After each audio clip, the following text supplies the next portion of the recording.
Hello, hello, hello. Can everybody hear me?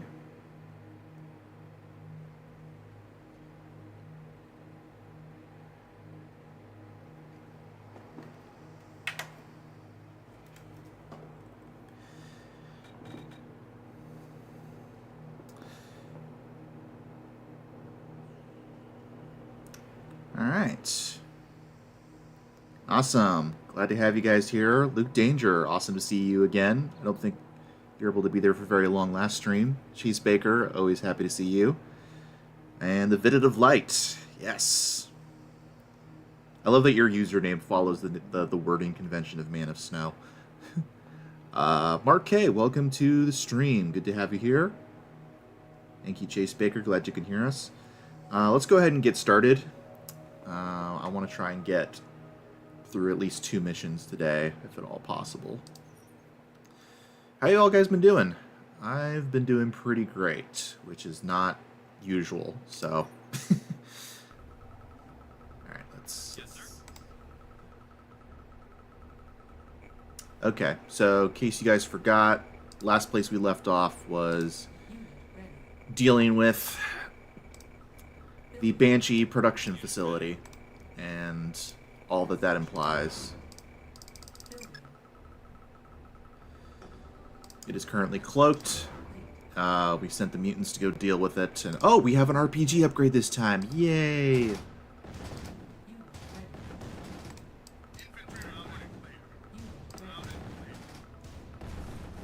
No, that's not good.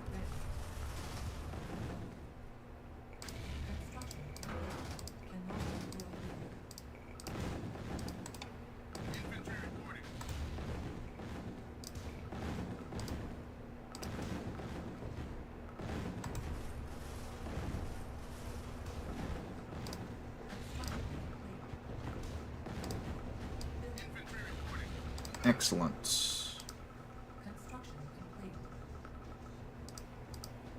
Alright, let's get you guys... Oh, that's right, I forgot you guys are over here. Let's get you up here.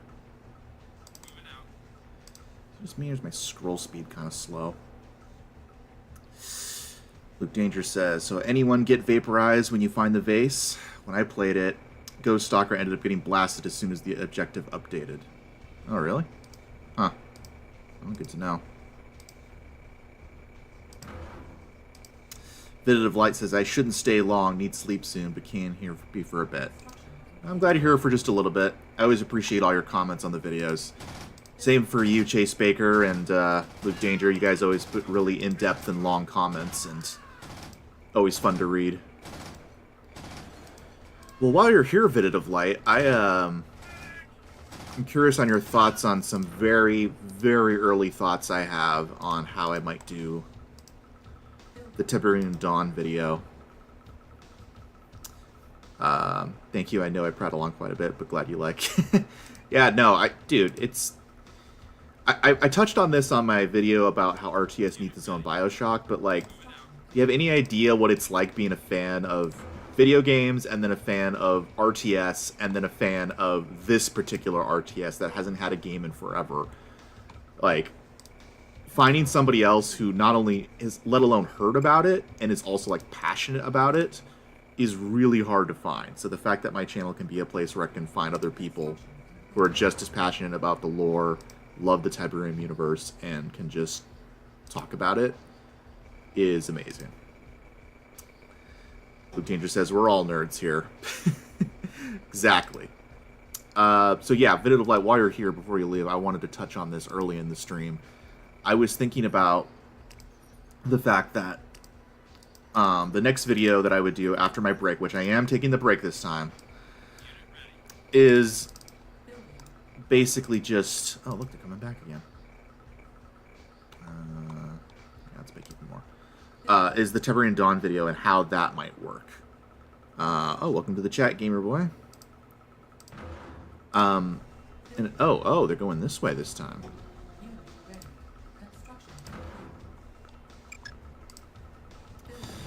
So for the Tiberian Dawn video, I'm trying to figure out how I want to organize that, because that's a big topic, and I want to do both GDI and Nod side of things, but also, you know, usually Nod side is the non-canon one, and Oh, good grief. This is going to be rough.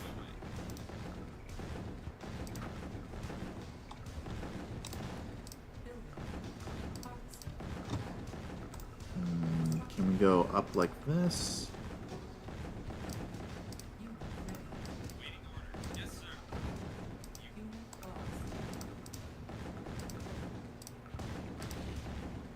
Sorry, guys. This is annoying. Oh, they can't shoot down. But the Titans can. Oh, and so can my RPG tower. Let's freaking go.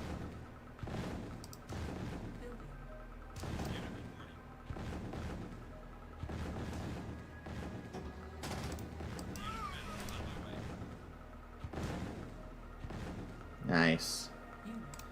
Okay. Anyway, for the... You know what? We're just going to keep you here on duty. What is the chap been saying? I use the same saving style as Snowman. Only 2 words. Mammoth Marquet. Mark II, yeah. Bit of like, now you'll make me blush, but thank you. As for how to cover Tib Dawn, maybe how you covered Kane's nature. More later. Character limit. Sure. There's a character limit? Oh, that's right. I have no control of that. Now, that's embarrassing for Nod. Isn't it, though? Hey, Trevin Lang. Good to have you here. No worries. I started the stream earlier than I normally do. I got some new commitments, so I got to make sure everything's cool. Sky Viper says, "Oh baby, I'm just in time for an HEC Snowbro stream. Must be my birthday, Snowbro." Yeah, I'll take that. Why not?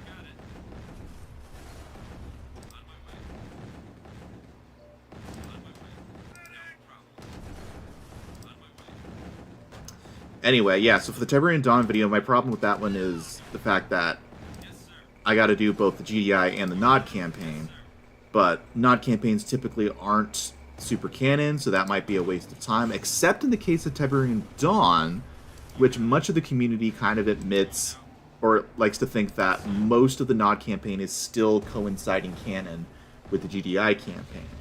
And I tend to agree. Tiberian Sun, not so much. It's pretty obvious that it's very much a what-if campaign. Especially once you get to the stuff having to deal with the Scrin ship, it's very obvious that both cannot be happening at the same time. But for Tiberian Dawn, everything that happens in the Nod campaign happens in Africa, while everything in the GDI campaign happens in Eastern Europe. So it's like, those two could definitely still be happening. And I think there's even references made during the GDI campaign about stuff happening in Egypt. So it's like, oh, man, good thing I kept you guys up here.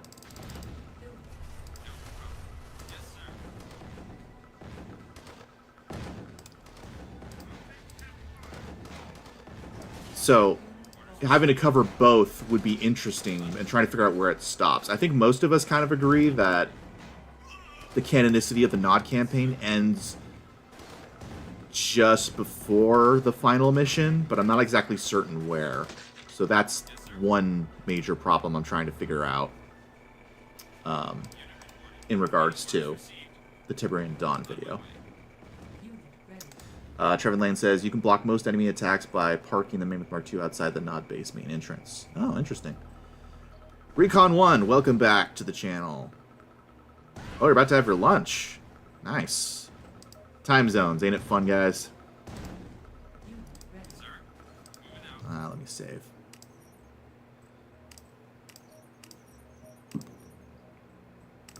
Alex Bitsadze, welcome back. 2 words, Tiberian incursions. Sky Vipers, finding out that the Scrin ship in Tiberian Sun was actually made by Nod Engineer was kind of a bummer, to be honest. You know what? It is. It is. I'm not really sure what the point of that was. It might have to do... Oh, hello. Yeah, it might have to do with the fact that they were originally trying to do something with the Tacitus.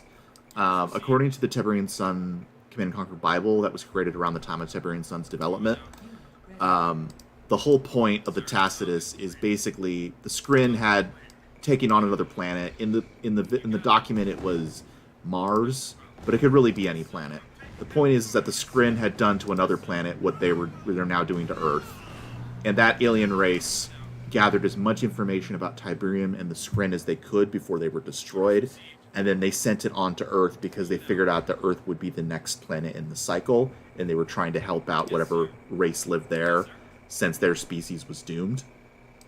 And, yeah, so that makes a lot of sense if what they were trying to say, basically, is like, oh, it's not a Skrin ship, it's a ship made with technology from the Tacitus, and they were trying to seed more lore about that. But you're right, it's still a bummer that it wasn't just straight up a Skrin ship. I mean, it may still be a one-to-one design for what a Skrin ship actually is, but, you know. Vidit of Light says, either go over all in one video, one campaign at a time, split it into two, or cover each mission by mission.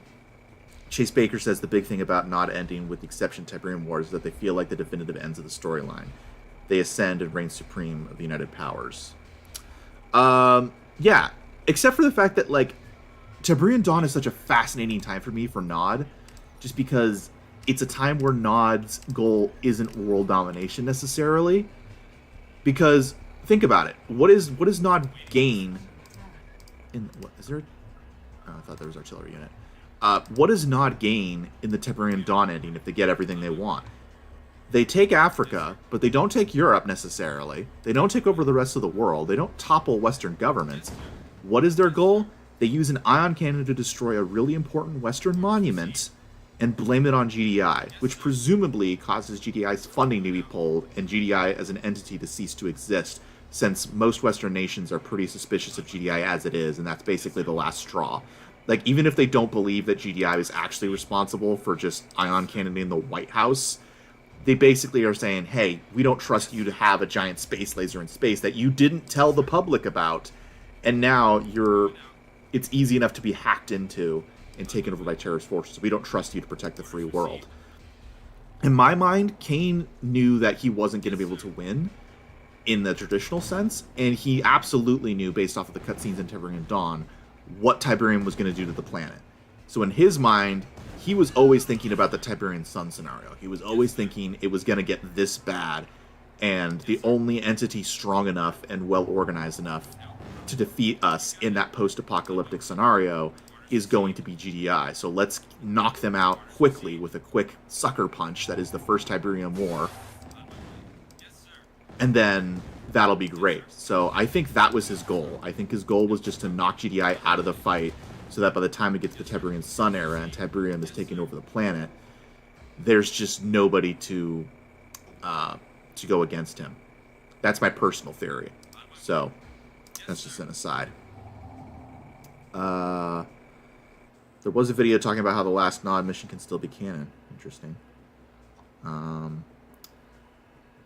Vidit of Light was saying at the very least, Nod fails to take the ion cannon. Yeah, I tend to think that Nod would have to fail to take the ion cannon. I think that's too much of a win for Nod to still be like, oh, GDI destroyed Kane, but like, Kane obviously still lives, and if the ion cannon destroys the White House or some huge Western landmark, Nod still wins, in my opinion. Luke Danger says, as long as Nod doesn't obliterate a landmark using the ion cannon, I think most of it can still happen. Plus, everything going on afterwards can essentially erase it, so you could probably cover it all. Yeah, we definitely could. I definitely want to cover both, since most of Nod's campaign I do believe to be canon. Luke Danger says, maybe they just fail at the last minute, or the net warriors get vaporized by the defenses, or maybe whatever you say, either you halt, say that Nod pulled back to Temple Prime because of the campaign failing. Yeah, no, that's a good idea. I always thought that if it did, it would be like, and I have no actual basis or evidence for this, this is just my headcanon.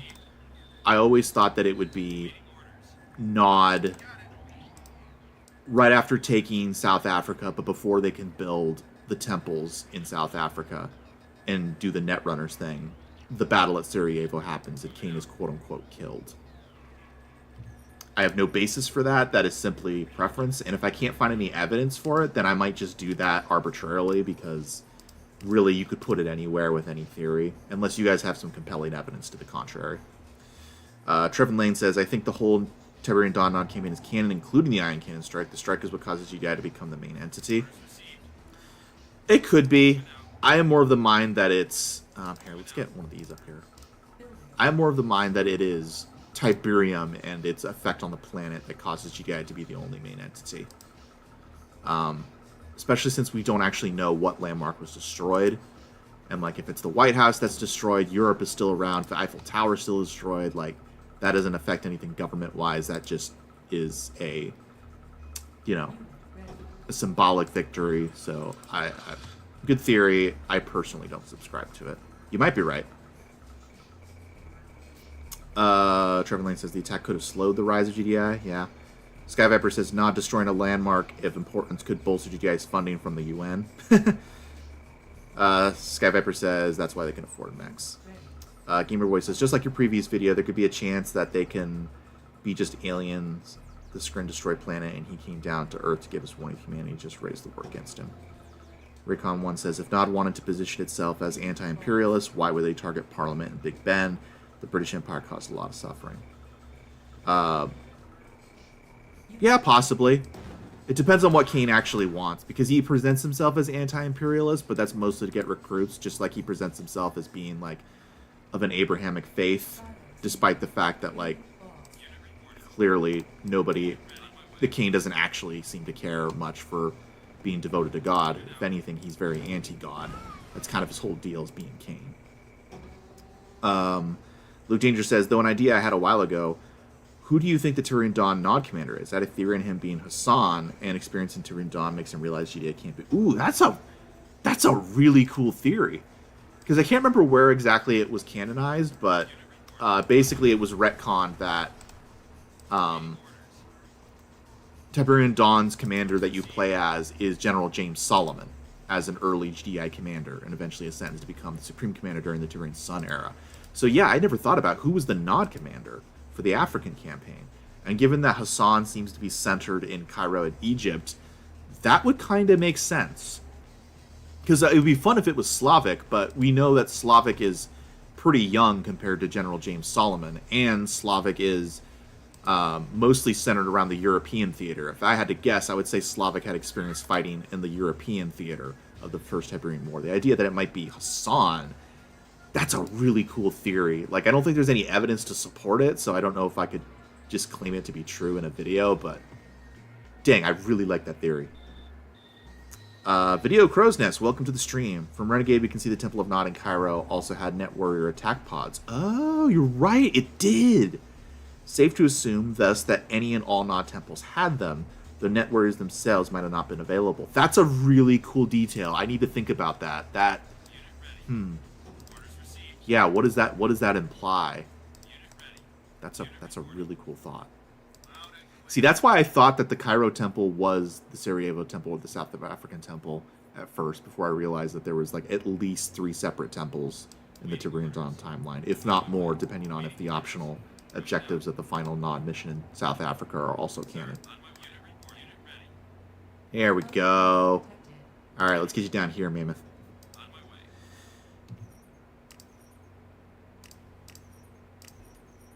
Luke Danger says, he's loyal to Nod, not Kane, after Tiberian Dawn, so he tries to preserve what he can of Nod and not get GDI to try and finish them off. Of course, in the process, he ends up working for GDI to survive. Yeah, there's no evidence, but it's a really cool idea that I've held on to. Yeah, no, it's a fantastic idea. I love it. Alex Pisadze says, 3 landmarks are the end of GDI, but with the recent European campaign, Germany can still be under martial law, so nobody can be near Brandenburg Gate. Maybe only GDI personnel, that not any can be canon, but my personal head canon. Yeah, I'll have to look over it again and see if that's compelling enough for me, but... Yeah, and the other aspect that I had, not really a problem, but one idea I had is, if I'm going to do, like, a documentary of Tiberian Dawn era, I kind of don't want to do it normally. I kind of want to do something special. Like, if I'm going to put all that effort into a Tiberian Dawn video, I might want to try doing something with, like, greater production value. And again, this is just me spitballing, so I may not be able to do any of this. I may not have the skill or the resources to do this. But one idea I had was, what if we, kind of like how Tiberium Wars with the intelligence database has, like, eyewitness accounts and interviews with people that really fill out the world. I really wish there was something like that for Tiberian Dawn. And one thought I had was, well, what if I just write some extraneous, like, first-hand accounts that talk about experiences in Tiberian Dawn, just to fill out the lore and sort of, like, do flavor text. It won't be actually, like, filling out the lore, because then that would be me writing it, and that would be bad, because I still want to present it as, like, the most accurate take on the First Tiberium War and its history. But, like, just add flavor to it, you know?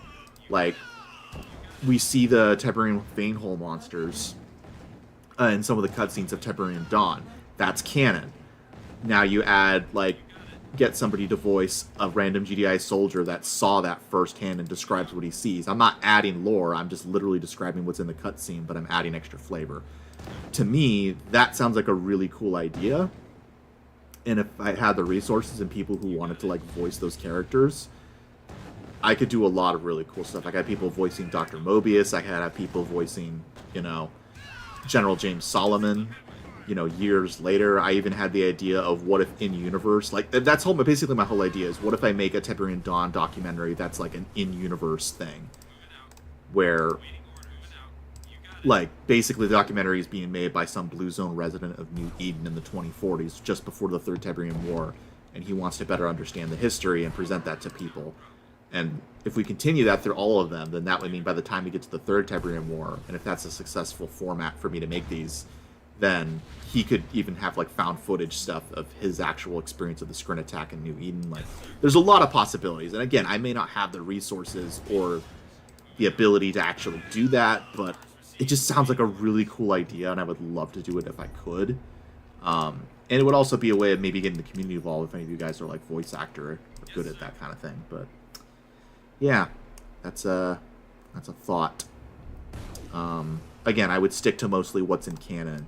Anything that would be added would just be added flavor. It wouldn't be like me changing any of the canon.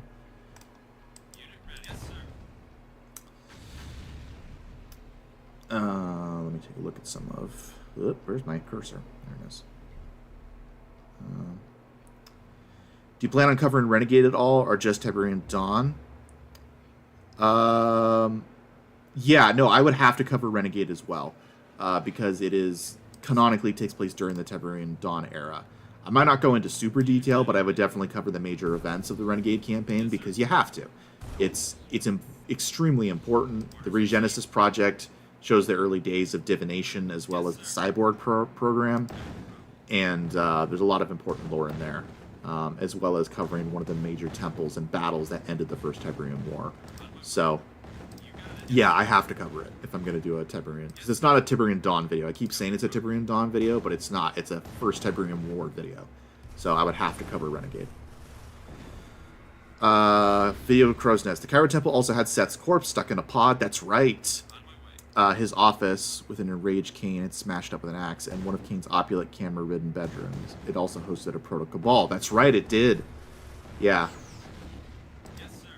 Luke Danger says the cutscene depicts what happened there. Oh, we're back to stealthy again. Destroy the power. Vid of Light. That sounds very interesting, but maybe stick to what we know and see in canon. I'd love to voice something like that in a vid, but in a lore vid, it'd be better to stick to the official fact. Luke Danger says, the idea of a full documentary does sound like a fun idea. Maybe not the canon characters, but a cool idea. Plus, it'd be fun to see some in-universe mistakes or things not known to.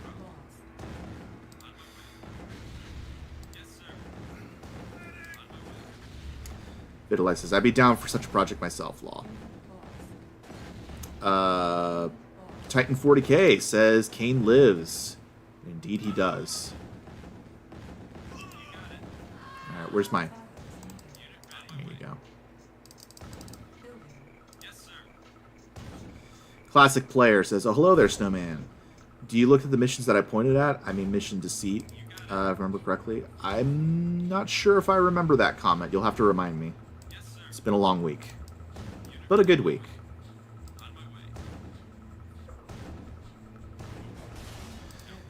But yeah, it's just a thought I had bubbling around. Again, I understand your concerns, Vid of Light, of like not wanting to like add my own thing, wanting to make sure we actually cover the real lore. But I think I can still do that while doing an in-universe documentary. And that would still be my absolute priority, is that recovering real lore and accuracy. And like I said, I wouldn't be adding anything as far as lore. Like, if we say did something with Dr. Mobius, it wouldn't be me adding Dr. Mobius's, like, new lore. It would just be explaining what's already in the cutscenes of what Dr. Mobius has said, but from, like, a past tense.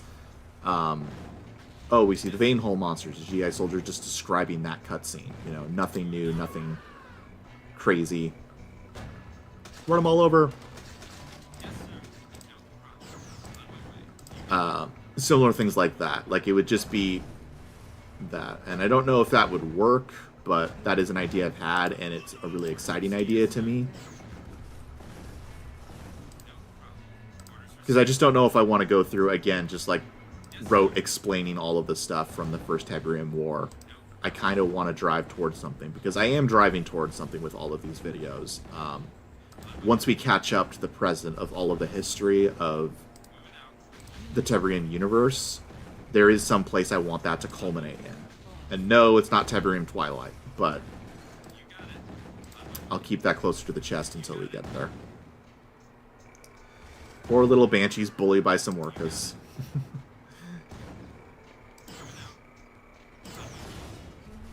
Luke Ginger says something like it. Mobius reflecting on Sydney's initial desire to weaponize Tiberium per the Renegade Manual, to give Nod their own medicine, and how she moves away from it after, presumably. Yeah, exactly. That's kind of what I'm talking about. Like, anything that would be flavor text or voice acting would come purely from the in-universe lore. It wouldn't be anything that I added. I wouldn't suddenly be like, oh, we're going to add an interview from, you know, Hassan as the commander of the African campaign. And because, like, there's no evidence for that, even though that's super cool and that would be great flavor for this, I'm not going to add that because that's not supported anywhere in the lore. So anything I would do with the voice acting or the in-universe stuff would purely be stuff that I knew I could 100% confirm with sources.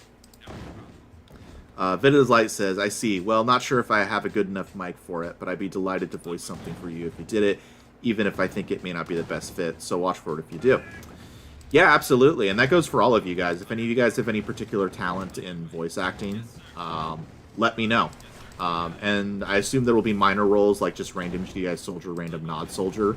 So if you're not the best voice actor or impressionist, you know, if there's a small part for you that you think you could do, I might be able to do that. Again, no promises just yet, because like I'm still spitballing here, but I like to reward people who are on the streams by hearing a lot of my process and how I come up with videos and stuff, and that's kind of just what I was thinking, because I like to challenge myself with new videos and doing new stuff. Like, doing the history of Nod, both part 1 and especially part 2, was really an experiment for me of not just covering a game, but covering full-on lore and factions. And it's not like there haven't been other CNC YouTubers who have done the same thing. Like, honestly, Jethild has already done a video on Brotherhood of Nod. The Templin Institute, which I love their channel, the Templin Institute did a video on the Brotherhood of Nod. They also did a video on best flags in fiction, and they said that the Tiberian Sun GDI flag is one of the best flags ever, and that makes me love them even more. And I'm sure No Strings Production has done something. I think he did something on the history of Cain or something. So, like, I am by no means treading new ground here, but since I was doing something that was already old ground, I tried my best to be like, I'm doing something different that no one else has done. And especially for part 2 of the Brotherhood of Nod video, my thought on that was basically, can I have the most thorough and expansive video and comprehensive video on the history of Nod and Cain that has ever been made on YouTube? And I think I succeeded, just in the sense that I took every scrap of lore and tiny bit of dialogue and tried to fill out Nod from 1800 BC all the way up to the present. Like, that's... I don't think anybody else has even attempted to do that. I don't think anybody else would even want to do that for obvious reasons, because there's so little lore there. But, I felt proud of myself for doing that. And the GDI video, I think, has been received very well. It's doing pretty good numbers-wise as well, compared to more recent videos. I think the only thing left now is if I did a Tiberian Dawn video, I don't want it to be like my Tiberian Sun or Firestorm video. That was sort of, my impressions of this, why it's important to me. Instead, I want it to be something brand new that I'm working on. What form that takes just yet, I don't know. I am really captured by the idea of doing an in-universe documentary and being able to have like little bits of lore for my own basically little series. It's kind of like, you know, I was thinking about like the Gordon Freeman Chronicles. If you've seen that, that's sort of like mini series they did covering the first Half-Life. If you guys are Half-Life fans, and that to me is just a super cool idea, and I would love to bring that kind of life to the Command and Conquer community. Because imagine if I had, again, I'm just dreaming here. I'm dreaming, but listen, guys.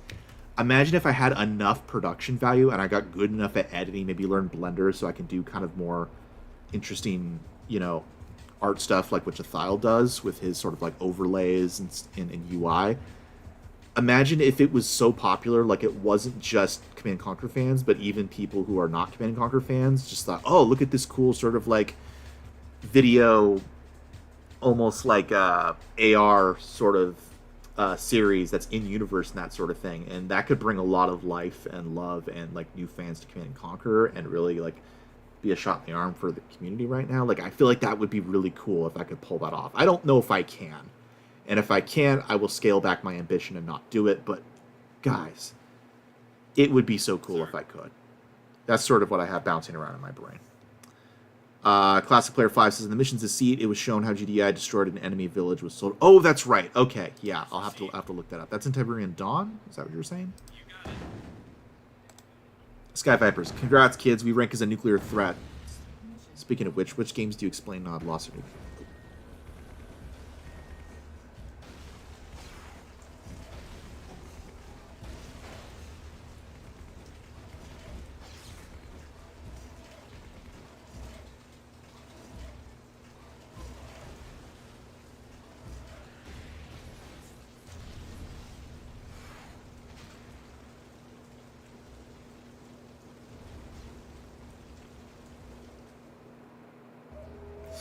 Anyway, sorry. Just wanted to be quiet for the cutscenes.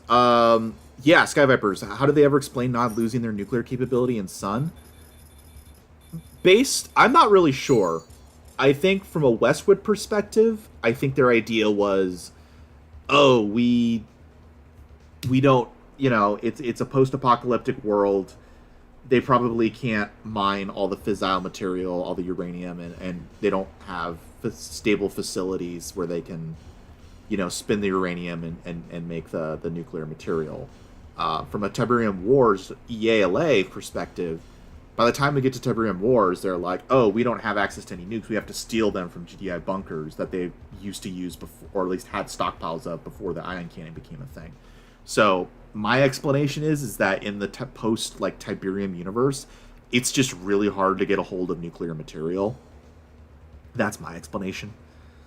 Luke Danger, you said that you might be able to offer some sort of writing for fanfic stuff. Absolutely. Like, again, this is going to be a ways out, but after I finish pre-production and figure out exactly what I want to do with this, I would love your help on that, because I love all your comments and stuff.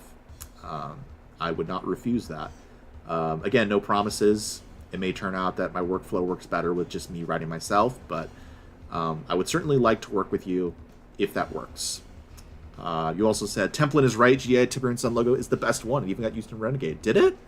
But yeah, the Tiberian Sun logo is good. If you look in my room, you can't, but on the back wall, there's a giant GDI flag that I like bought on like Etsy or something, and it's just the Tiberian Sun logo over like a white background, and it's awesome. Someday, if I ever get a flagpole in a house that I buy, I would love to just have that flying on my front lawn for no reason. Fun fact, my pigeon's name is Banshee. Vitative Light says, well, if you want writing/voice help, I'd be happy to try as well. Barring that, I'll stick to my comment essays. Yeah, no, I will definitely open it up to you guys when the time comes, and I'll probably do some sort of like contest thing of like, here's a post that I'm writing about like the vein hole monsters. Everybody comment your best like writing for like a GDI soldier first-hand account of that, and then we'll go from there. That's probably what I'll do. If only the Mark II was this powerful in game. I know, right? I just wish it had the machine gun. Uh,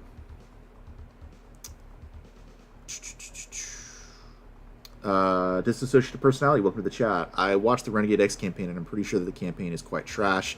It feels like poorly written, and Imagine Havoc is a bad idea. Yeah, no, I don't necessarily disagree with you. It's jarring going from the tone of the Tiberian games, and heck, even the Red Alert games, which have a sense of self-seriousness to them, at least until we get to Red Alert 3, arguably Yuri's Revenge.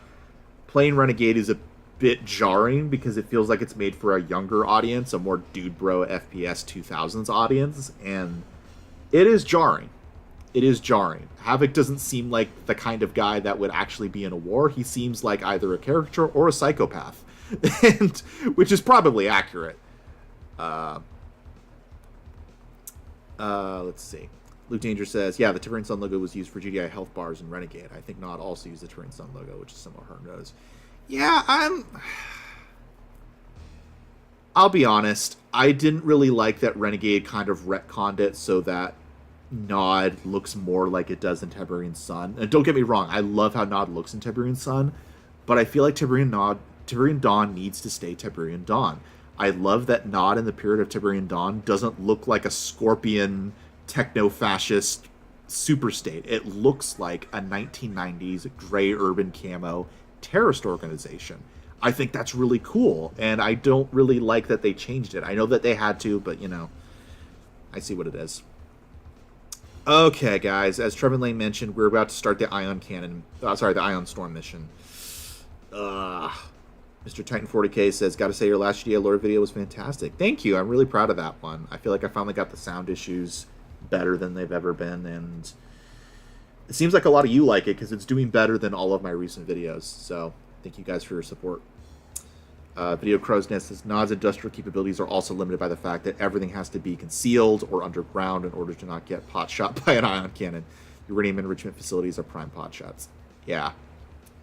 Luke Danger says, speaking of Weather the Storm, there's some blue Tiberium to the west you can use, but after that you have to fight through artillery. Through the field to the south has one already to deal with.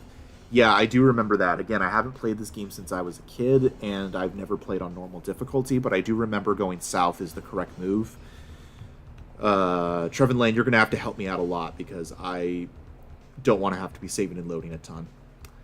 Sky Viper says, I actually have a 24-inch metal GDI logo hanging off my flagpole in my front yard. Wish I could send you a picture. In this house, we support GDI, right? That's awesome, Sky Vipers. I want something like that. Yeah, I think I mentioned in a comment, but if I ever get merch, I think what I want is a hoodie that says, in this house, we support GDI. I think that would be super cool. Maybe I can get Rogue to, since Rogue was the one who designed my current logo, I would love it if he could design like a version of the Snowman in like GDI Tiberian Sun outfit, or even Tiberian Dawn GDI Soldier outfit. Disassociated personality. I was really into Renegade back in the day, but when I look back at Renegade X, I couldn't take the plot seriously. I don't want to be too serious, but I also don't want to be too silly. Yeah, there's a balance with CNC. Trevin Lane says, there will be 2 artillery shooting you from the east. All Tib Fields is guarded by a recon bike and 2 cyborgs. Alright, let's get into this. HEC Snowman.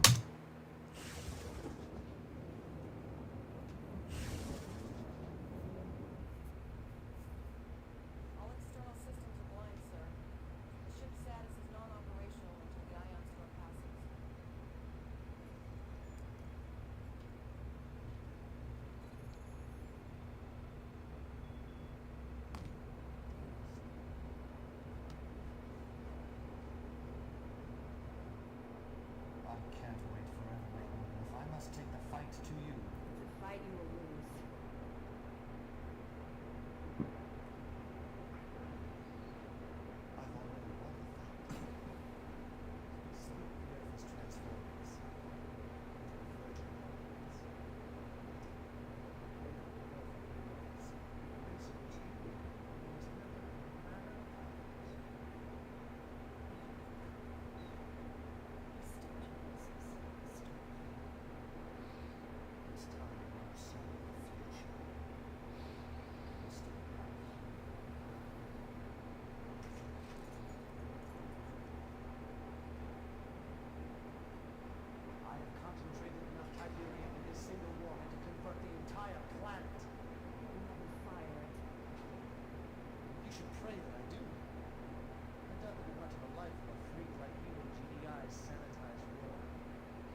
Okay, here we go, guys.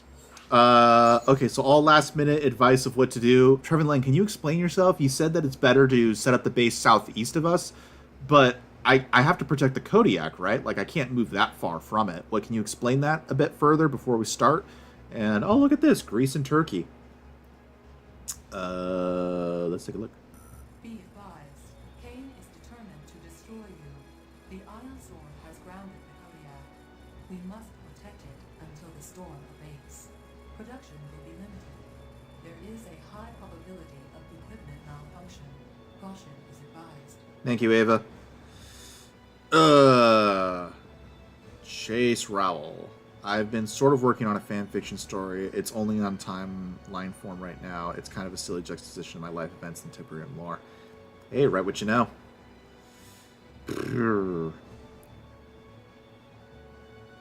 Trevor Lane says, not attacks the base, not the Kodiak, unless the base and the Kodiak are in the same area. Oh, really?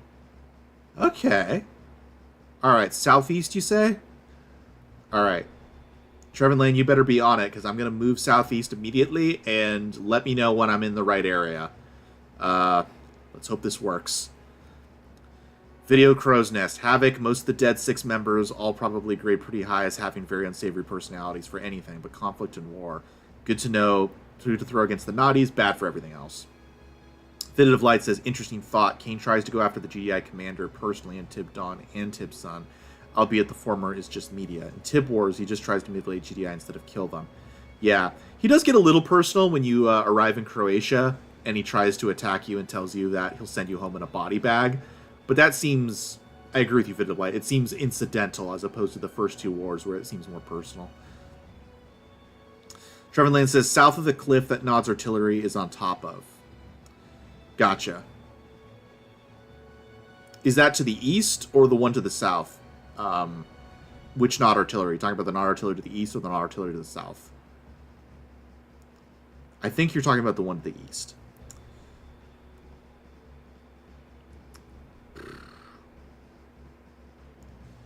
Okay. Let's see what we can do. Hype ourselves up, guys. This was the mission, the ones shooting at you from the start. Okay, I assume that's to the east. I think the personal taunts in Croatia are just him playing up the bad guy role, trying to draw GDI in, but yes, there was that. This is a mission I got stuck on as a kid. I did eventually beat it, but even on easy, it was not, well, easy. Also kind of interesting, you can see that all of Europe has been taken by GDI, and they're pushing south. In the Tiberian Sun campaign, more so than the Tiberian Dawn campaign, it feels like you're not fighting as GDI as a whole, but the tip of the spear as McNeil, and there's a lot of other fighting going on in other theaters. I would love to see more lore on the other commanders. And I also love that Italy is just completely abandoned because it's probably a total red zone right now. Luke Danger says, Kane does enjoy being a showman, to be honest. Okay. Let's do this, guys. Oh, right, we need to save Weather the Storm. Because I may have to re-record this later. Here we go. Infantry reporting clear. You got it. Sir. Sir. Okay. There it is. Kill him. Unit ready. Yes, sir. Unit ready.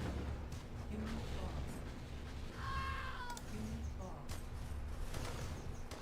Waiting order. Base under attack. Loud and clear. Waiting orders. Unit reporting. Unit lost. Infantry Oh, hello. unit ready. Yes, sir. Unit Yes, sir. lost. Sir, orders received. Moving out. Orders received. Unit ready. Okay, I'm guessing it's south of this cliff is what you're talking about, Yes, Trevin Lane. Unit ready. On my way. Man, I'm starting to really wish I had Unit ready. didn't put slow captions, slow chat on. Unit ready. Mission What? failed. Oh, they must have destroyed that. Okay, whoops. They must have been destroying the Kodiak when I wasn't looking. But hey, sick cutscene, am I right? Yeah, I guess. Alright, who is attacking me? Sir, you got it. You got it. Loud and clear. Unit Let's go south this time and then down. Oh, here we go. Must be these guys.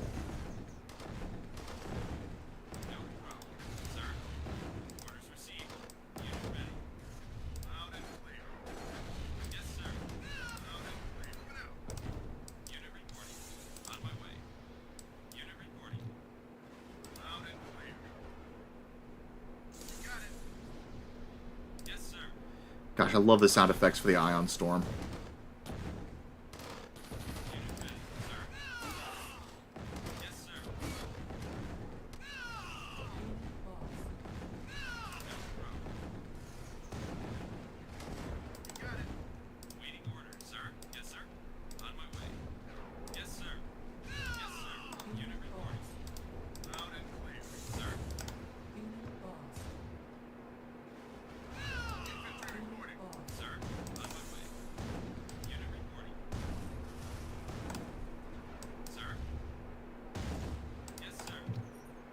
Okay, I think this is better, but like, I don't know where to set up now.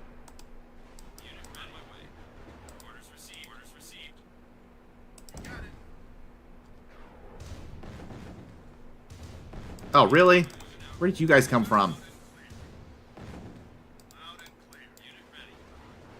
I don't know where to set up. There's like no flat space to build a base over here.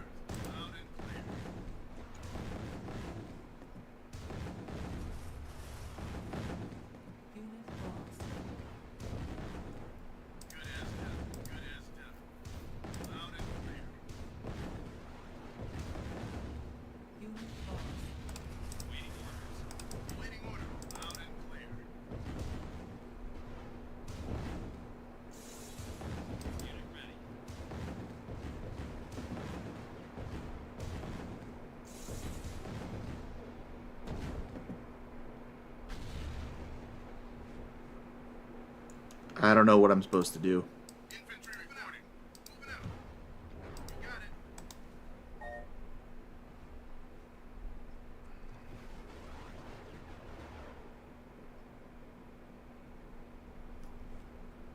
Yeah.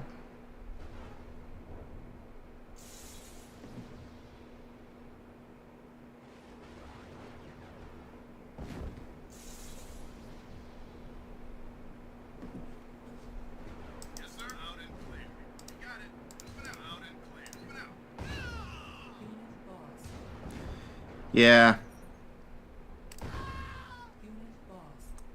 Yeah, I'm just going to replay and start where I'm at. I'm just going to do it the way I normally do.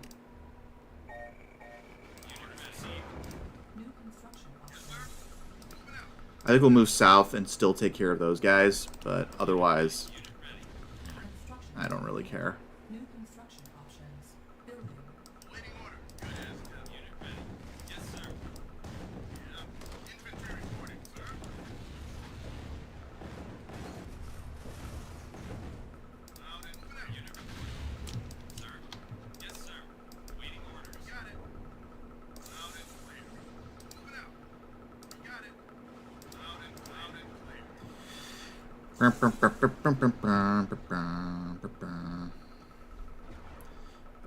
Let's see. Video Crow's Nest says the Ion Storms were intimidating Tiberian Sun Firestorm. Base under attack. Oh, really? Oh, good. They're not coming for us.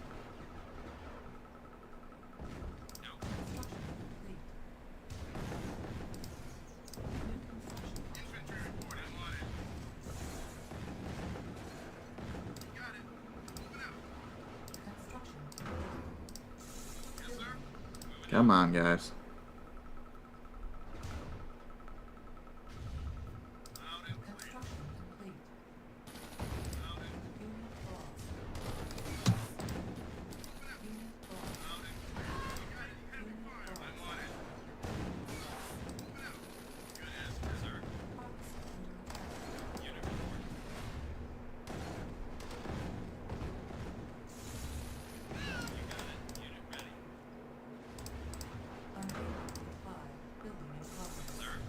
I'm gonna need Titans fast.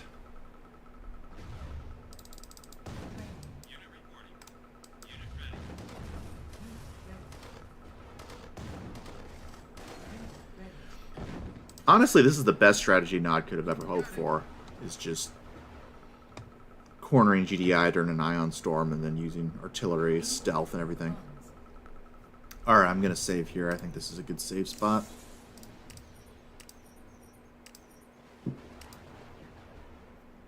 Trevor Lane says the tanks always spawn, followed by 2 artillery, then regular infantry and tank attacks. Got it. Yeah, basically my strategy is going to be expand fast. After this Tiberium refinery, we get ourselves a war factory, and we just expand quick, expand fast, and we just keep going until we can take out all the major areas and secure the Tiberium fields. Oh, here we go. Unit reporting. Yes, sir. Waiting order. Yes, sir. Yes, sir. You got it. Sir. Loud and clear. Parts under attack. On hold. Sir.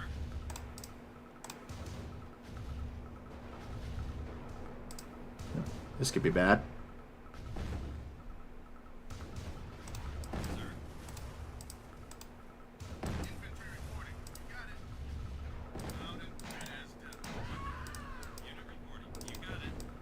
Waiting order. Loud and clear. Sir. Loud and clear. Sir. Moving out. Moving out. Where we get what? Okay, well, that's how we're going to play it. Waiting order. Sir. How are you guys even able to shoot that far? Training. Well, this turns out this mission is just as annoying as I remember it. Good grief, I really need that second refinery. Unit ready. Yes, sir. Got it. Stand by. Unit ready.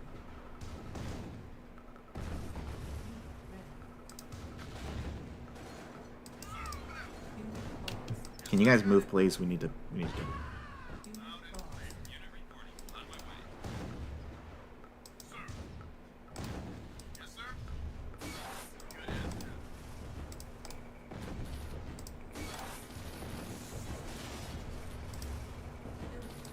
Yes, sir. Loud and clear. Trevor Lane says jump jet infantry can still walk on this mission, but no flying or hovering unit can fly. Good to know. Waiting order. Moving out. All right, everyone back. I need to get Titan stat.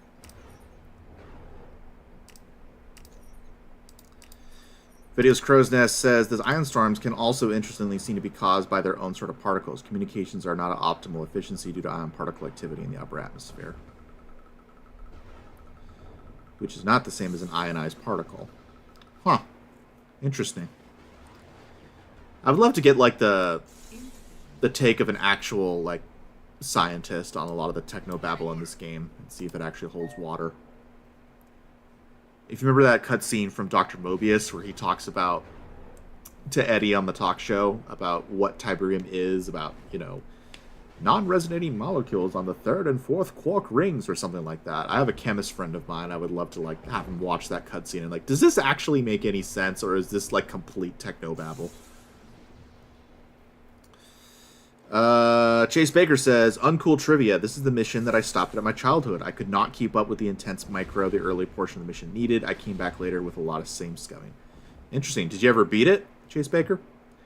Trevor Lane says, it would have been interesting if random ion storms might appear in the campaign or skirmish. Yeah, it happens sometimes in skirmish, but not super often. I wish it happened far more often. I honestly wish there was just an RTS overall that had the environment be as much of an enemy as the other players. I feel like that would be so cool, but nobody's really done it. Luke Danger says, I did get MIT, if I remember correctly, to write up a science paper about their take on Tiberium. That's right, I think they did for Tiberium Wars, which is what the AVA database says, or sorry, the intelligence database says. Question for you guys. How many of you guys watched the, or were there at the stream that might have been Joe Bostic answering the questions? Because he said some really interesting things.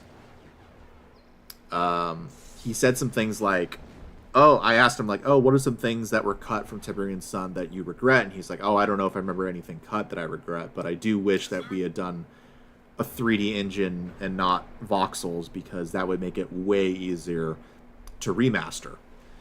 And then he also said, when I mentioned, like, oh, there's a rumor currently going on in the community that the source code for Tiberian Sun and Red Alert 2 are missing. And he said, oh, I don't know about that, but if we were ever called to do a remaster, the source code might magically reappear. And all of that makes me think, is Petroglyph secretly working on the remaster now for Tiberian Sun Red Alert 2, and they're just not allowed to say anything? Because the 30th anniversary is coming up on September 26th, and, you know, I'm just saying. I'm keeping an eye out in this next week for a possible announcement. Maybe this is too much copium for me, but I don't know. Nastalogic says, I was so used to getting to the stream exactly at 2100, but it turns out I'm really 1 hour late. Looks like I'm certainly starting to get old. Well, to be fair, I did start the stream earlier than normal. No. You're gonna keep doing this one that we've secured. Let's have you go explore. Chase Baker says, I did. My mission efficiency was single digits. I cannot imagine the amount of Titans I lost through many, many pushes. Yeah. Trevor Lane says, when I did this mission, I set up next to the northeast Tib field in the starting valley and intercepted all attacks. The enemy forces don't flank often. Interesting.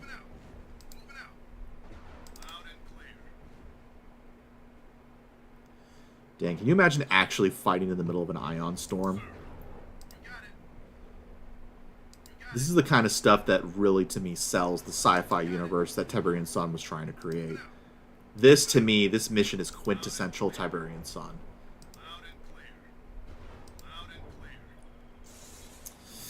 Chase Baker says, I am coping right there with you. Me too. That would really cap off my year, you know? You gotta be thankful for the little things. Because recently I actually got engaged, not a month ago. So, things are looking up a little bit. You know, so at the very least, I'm not going to die alone.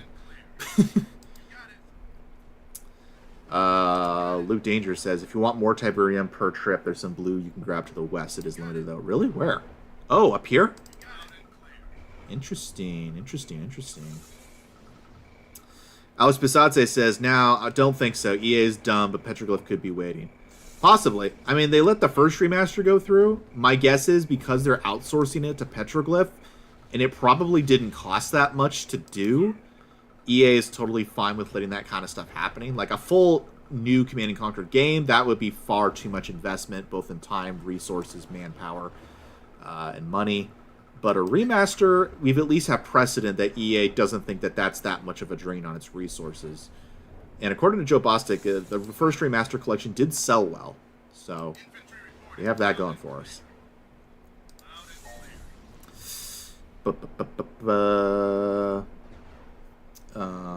Luke Danger says, though once you are secure, there is basically some unprotected knob plants north side. Okay, good idea. Imagine fighting the Iron Storm random fighting. Luke Danger says, congratulations on the engagement. Thank you. I'm super glad she said yes. Vid of Light says, imagine the horror of fighting against Tiberian monsters in the middle of an ion storm, like that mission in Firestorm. I know, right?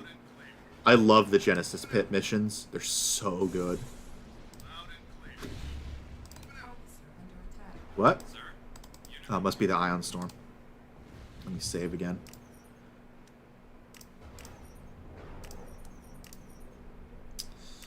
Chase Baker says, hell yeah, Snowman, congratulations. Thank you. Thank you. She's incredible. Video Crow's Nest says, there is actually a video by Armed with Speculation where he talks to a laser optical engineer about CNC laser technology, ion cannon tech. Spoiler, Nod's laser fence cost is ridiculous. That is super cool. I need to look that up. Armed with Speculation. Alright, let's build some more Tiberium refineries, build some Titans, and then we're going to go get them. Is it just because I took out the Nod artillery early? But it feels like they're not attacking me nearly as intensely as I remember them doing.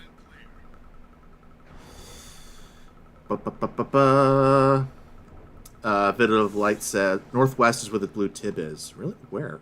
Oh, is it up there? Okay. We'll take a look. Bit of Light says, yes, congratulations on our engagement, and may God bless. Thank you. I really appreciate that. Also, I don't know if any of you guys noticed in the GDI video where I show like various logos of other Black Ops groups for a brief moment. There's like the Mormon logo in there, which that's not a hidden message. I'm not Mormon. I just thought that was funny.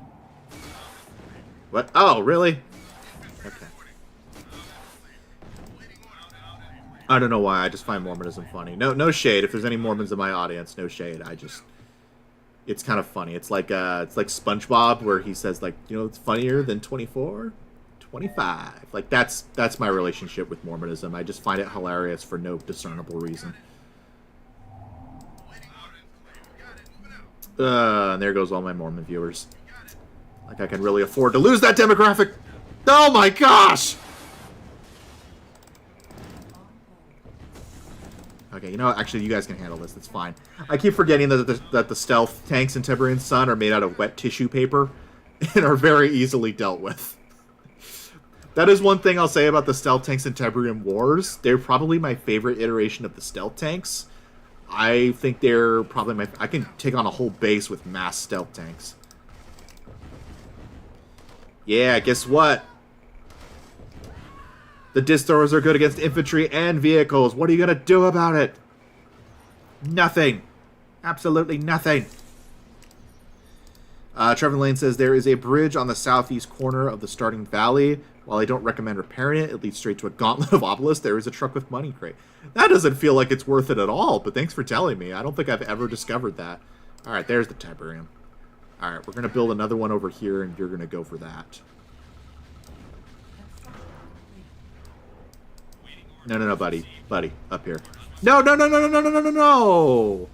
Stupid ion cannon! Sorry, ion storm.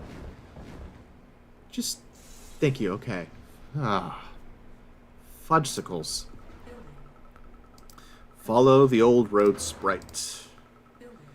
Astrologic says, maybe you could do 30 minutes of useless info about Command and Conquer, or even make a CNC iceberg. Though that would mean it would take a lot of research to find out everything about the franchise. Yeah, that could be fun. I want to get back into doing shorts again, because there's a lot of small topics that I like doing that are just like lore or theories that I have that aren't big enough for a full video, so I would definitely love to do that at some point. Is there enough space for another? I don't know if there is enough space for that. Alright, whatever. Let's build some Titans.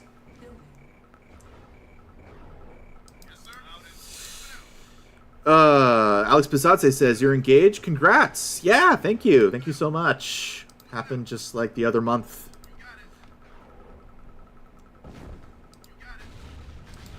She's a gamer too.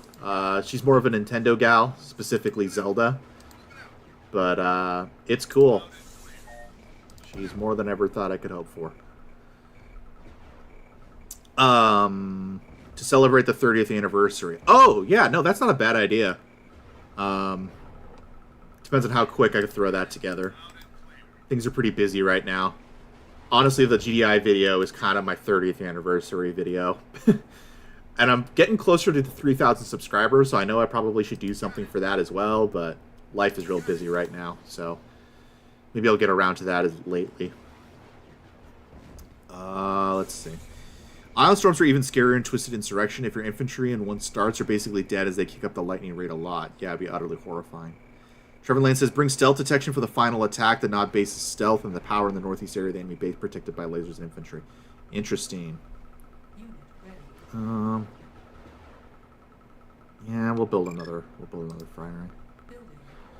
Good idea. I like that all the Nod bases by the end are just completely stealth, because why wouldn't you? Also, why are the Nod bases have like worse stealth generators with the Disruptor Tower and Tiberium Wars? I thought the explanation was going to be like, oh, they lost all their stealth technology, as in that Kane's Wrath mission against the Steel Talons. But then they claim that the Steel Talons have a perfect copy of their Tiberian Sun era equipment.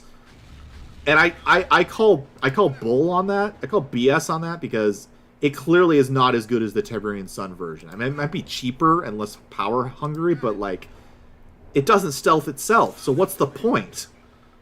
Like, there's no point in it. So to my mind, no. It's not an exact copy. Or even if it was an exact copy, they for stupid reasons decided not to make that version. I don't know. It doesn't. I feel like they were so close to fixing that plot hole and then just like destroyed it. So like, good grief. Ugh. Michael Gordel says, I admit it, I'm Mormon. Ah, no. Sorry, I'm saying oh no about the attack cycles, not you being Mormon.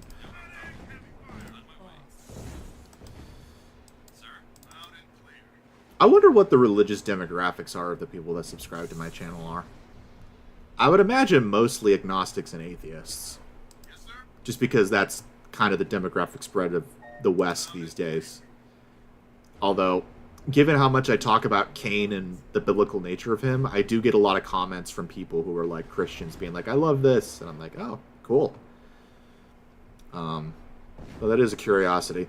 I do know I have a mostly male audience. I think I have like less than 1% of people who are female. That might have changed since I last looked. I did check like a year ago, but like, I don't think I have that big of a female audience. I think it's like my mom, and that's probably it, because I don't think even my fiance watches my videos. We'll get her into it. We'll get her into CNC. Luke Danger says, well, the Nod infantry did die against the disc throwers, indeed. Well, that sucks. Part of why I usually grab it early, too. Oh, you're talking about the blue Tiberium. I'm a little behind. Okay. Chase Baker says, all the Nod need to do with the disc throwers is focus down on one to pop off a chain reaction explosion entire group easy. Yep, but there be no micro here. Alright. Going east. No, stay south for now until we can take that area. I guess I'll get a radar for the tech, but I don't really need it. Nostalgic says, or call me crazy, would it be interesting to see some of the employees who worked in the team interview like Joe Bosket did a stream? You know, you say that. If there is one person from the CNC Westwood team that I would love, and I mean absolutely love, to interview, it would be Heidi Larimore. I wasn't even super familiar with her name until Joe Bostic brought it up, but apparently she was the woman who was basically in charge of the story and created most of the stuff with... She was the one who created the Brotherhood of Nod. Like, she's the OG. As far as story and lore, which is what I love most about these games, she's the woman. She's the woman to talk to. And I would give an arm to get an interview with Heidi Larimore on this channel. I wonder where she is now. But my gosh, if I could get an interview with Heidi Larimore, whew, that would be incredible. You have any idea how many questions I could get answered about the origins of Cain, about the Skrin, everything? Cain and Abel? Ugh. Michael Grodel says, wait, you're engaged? Awesome. Yeah, I'm engaged to a wonderful woman. You might have seen her referenced a few times in past videos as Mrs. Snowman. So, yeah. Gonna make that official. Vidid of Light. Zelda is a cool series. Zelda Gamer Girl is nerd approved. Yeah, she is a Zelda Gamer Girl, and she is super into Zelda. And I only got into Zelda when Breath of the Wild came out, so I played some of those, and then I've gone back and played some of the older games, like A Link to the Past. I'm currently playing through that now on my Game Boy Advance that I still have. And then she also got me Ocarina of Time and Majora's Mask for my 3DS. So she's helping me get into the series. But yeah, Zelda Gamer Girl is just as cute as it sounds, and it's amazing. Vidid of Light says, but you are teaching her that in your house we support GDI, right? Oh, absolutely. Absolutely. Come on, what do you take me for? Video Crow says, can I suggest a topic? Cataloging unused Command & Conquer GDI cutscenes. Very obscure to find some of the only appearing in background footage in Westwood interviews. Huh. If you got links for that, I would love to see that, because I'm not sure if I know what you're talking about. Luke Danger, let's be real, the Disruption Tower change was just EA changing the gameplay and then twisting the lore to fit. Yeah, you're not wrong. Trevor Lane agrees. Nostalgic, but the problem is that September 26th is Friday, so I don't know if there'll be a decent amount of time considering having a busy life on that specific day. What do you mean, Nostalgic? Video Crow's Nest says disruption towers are far more cost efficient in terms of cost of power to bring sun stealth gems. Massive power parks needed to sustain stealth generators. Yeah, that's the only in-universe lore reason I can think of, Nostalgic, as to why. Sorry, Video Crow's Nest, as to why that would be. Otherwise, it's just stupid. All right, let's. I can't build hover MLRSs. Let's build a Wolverine or two, and then go scouting. Yes, sir. Sir, moving out. Oops. Oh, Sir. yes. Yes, sir. Got it. Whoa, here we go. Reporting. I forgot you guys could do that. I'm so glad you didn't have engineers. Orders received. Sir. Sir. Infantry reporting. Well, okay then. Orders. Better build that pavement. And you, clean up that mess. Construction complete. Luke Danger says, even though there's, oh, look, hello. Even though there's so much stealth detection in Tiberian Wars that you really don't need the cloak generator to be visible as a fallout on. Yeah, like, I get why they did it. Like, generals added a lot of stealth detection. Oh, my gosh, okay, well. It was only a matter of time, I guess.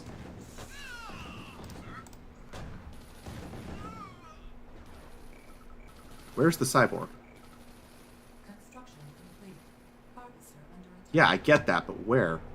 Oh, here we are. Unit ready. Sir. Thank you, Harvester. Building. Yeah, I think Generals added a lot of stealth detection, which worked for the game that it was in. I think they tried to add it into Tiberian Wars, and it completely undoes all of the stealth stuff. So... I don't mind Disruption Towers as a cheap alternative, but the idea that Nod lost the ability to do full stealth just doesn't feel right. No, it doesn't. I mean, GDI and Nod got nerfed, and Tiberian Sun... For GDI, it makes sense that they got nerfed in lore. Like, I think they did a good enough explanation for that, because the idea is that they're cutting back to cover ecology. Nod doesn't make as much sense to me, although I guess the explanation that they lost a lot of their technology after the defeat of Tiberian Sun does kind of hold water. Luke Danger says, though per the Intel database, Nod did at least create decoy disruptor towers to try and bait GDI airstrikes on Counter-Strike. That's a good point. That's a really good point. Yes, sir. Sir. Alright, let's go kill you. Yes, sir. Nastologic says, speaking of which, you should let your parents listen to the entire CNC soundtrack. I'd love to hear which soundtrack is their favorite, even if they're not big fans. Yeah, my dad is already super familiar with a lot of it. He's actually not a huge fan of the Tiberian Sun soundtrack. He finds it very depressing. He's definitely the Generals guy of the family. He absolutely adores the Generals soundtrack, especially the USA one. I think I would say that's probably his favorite. I'm not sure what my mom would like. She might like some Red Alert stuff, particularly the more Yes, sir. energetic stuff. Unit report. Yes, sir. Infantry reporting. Got it. Unit ready. Harvester under attack. What? Oh, okay, okay. What we doing? Waiting orders. On hold. Building. Harvester ready. under attack. Waiting orders. Received. Waiting Construction orders. complete. Get your butts over here. Unit reporting. Unit reporting. Yes, sir. Waiting orders. New construction options. Unit reporting. You got it. That's why I like having medics. Avoids attrition going horribly wrong like that. Indeed. You got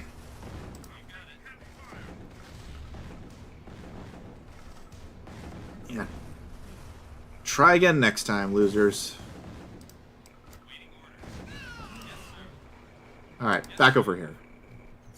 Sheesh. Trevor Lane says, I wish they disabled the unit icons of disabled units in Ion Storms. It would suck to accidentally build an HMLRS and block your factory. Indeed. Sir. Alright, I think there's enough there. We're going to have you go over here. On my way. And keep building Titans, I guess. Building. Unit ready. Hello.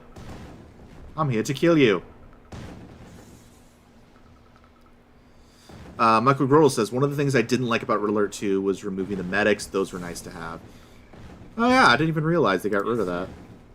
Michael Grodel says, USA 1 intensifies. Oh, here they come. Lou Danger says, to be fair, Tiberian Sun's soundtrack was meant to be depressing, though Lone Trooper is quite hopeful pushing through that. Yeah, no, I adore Tiberian Sun's soundtrack. It's still my absolute favorite.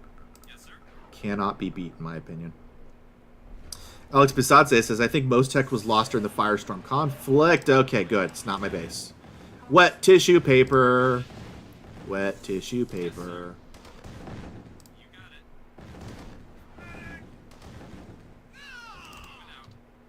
Okay. You. Back to work.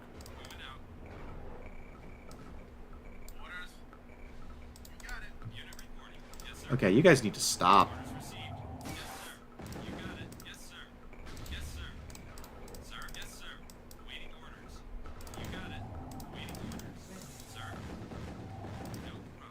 Wet tissue paper.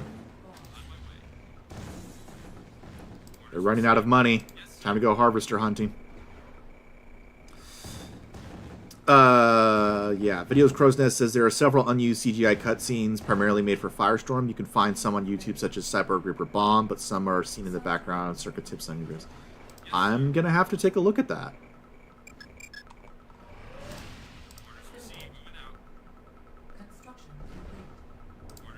Get your butts over here.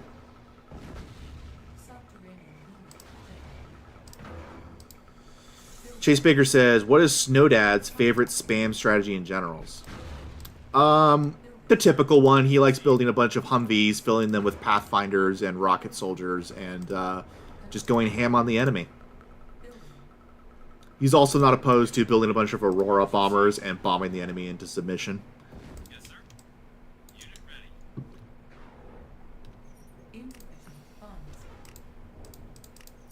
We got stuck on, you know, I might do a video essay on this. We got stuck on the map Iron Dragon.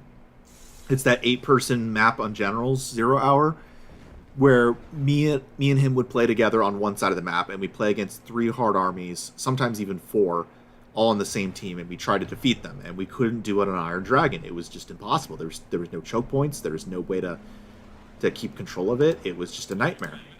And then after that, he came up with a special strategy that allowed us to finally beat that mission. And where? Oh, going this. Oh, we're going this way. Sir, yes, sir. Yes, sir.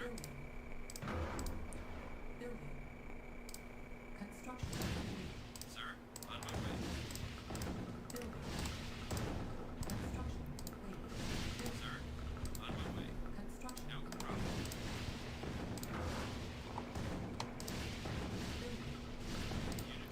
Ah, you're stuck on the hills. Nothing can be done.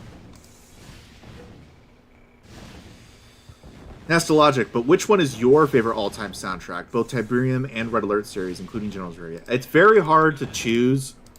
I think Tiberian Sun is still my favorite. But I think in Red Alert 2, I do really love Red Alert 2 soundtrack, but I would have to say a close second to my Tiberian Sun would have to be Generals. Generals just has an amazing soundtrack. It's very 2000s. I'm the kind of guy that grew up listening to like 3 Days Grace, Breaking Benjamin, Red, even some Skillet, just like a lot of, you know, dad rock of the 2000s. And I don't know, I cannot get over a good electric guitar. And I just think that the 2000s rock was the best, and we've never peaked, never gotten anything better than that. So Generals, especially the USA theme, is really good, but I also love the Chinese themes and the GLA themes. I think they totally encapsulate those factions' feelings. It's awesome. So it'd probably be Tiberian Sun, Generals, and then Red Alert 2. Sir, moving out. Orders received.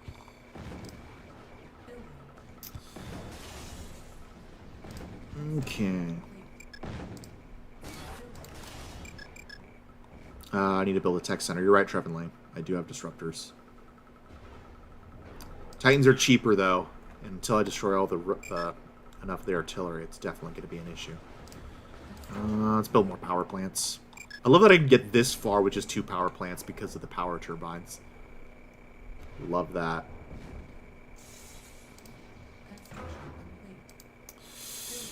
Shoeboxes of death indeed. Might want to check the Kodiak. Kind of looks like some shells went that way. Can I repair it? Or do I... Oh, I can repair it. Nice. Thought I might need an engineer like the Scrin ship. Thank you, Luke Danger. Pathfinders and missile defenders make Humvees into Funvees, am I right? You're not wrong. Michael Grodel says, RPG Troopers voice lines in general has always felt like so 90s action hero, and I love it. I'll fire at anything. Let me launch one, huh? Kind of sounds like David Hayter's Snake a little bit. Okay, Shock Combo. Oh no, this mission. Welcome to the stream, Shock Combo. Glad you could make it. Trevorley says, I will be AFK for a bit. Remember, not power plants on the north side of the base. Good to know. I wonder if I can move up here. Let's build some disruptors. I love disruptors. Probably my favorite heavy tank of the entire series. Venitive Light says, I love the USA General soundtrack. Call me corny or old-fashioned, I am, but I love its patriotic, militaristic, heroic, bombastic nature. Me too. I as a kid, I took all of the jingoistic nature of the U.S. in Generals 100% at face value. I mean, come on, it was the 2000s in the midst of the War on Terror. Everybody was feeling patriotic then. It wasn't until later that people were like, oh, wow, Generals was such a great parody of everything. I'm like, it was a parody? And then as an adult, you look back and you're like, oh, yeah, I guess it wasn't even really trying to hide it. Paladin tank saying things like, it's the right thing to do. Like, it was pretty on the nose looking back. Still super cool. Video Crow's Nest says, those CGI cutscenes was a big factor of how Renegade exists, because they already had the 3D CGI models for everything they could do to make Renegade. Per an old interview. Oh, interesting. Interesting. Alright, let's build more of these. Let's get you up here. I did not know that.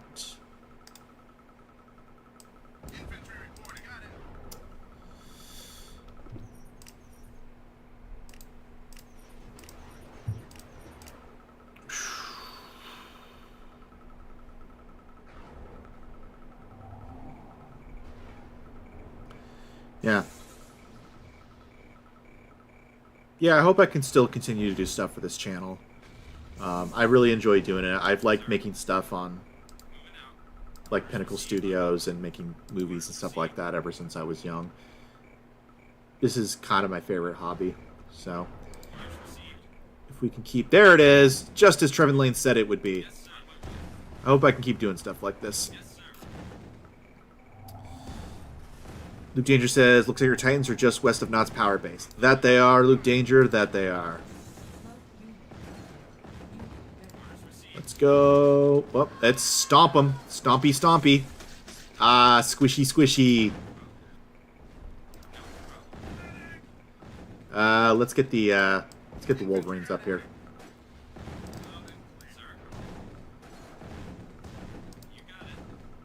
Nastalogic says, No Strings Production made a CNC music trivia a couple years ago, and that's where I found out how awesome the franchise's soundtrack was, especially Frank Klepek and Tiberian Sons. Oh yeah, I remember seeing that video. That was great. It's kind of crazy. Like, I spent so much time watching No Strings Production and later Jethiled. I never dreamed that I would have videos even anywhere close to as viewed as them. Like, not on a consistent basis, but my Tiberian Sun video and the Red Alert 1 video did really well. And even, I think it's Dr. White, the guy who did the Tiberian Sun Experience video, he commented on my Tiberian Sun video. And I was completely starstruck because I could not believe that he had seen my video. Michael Grodel says, anyway, I need to head off the stream, so see you, Snowman. See you, Michael Grodel. Glad to have you here.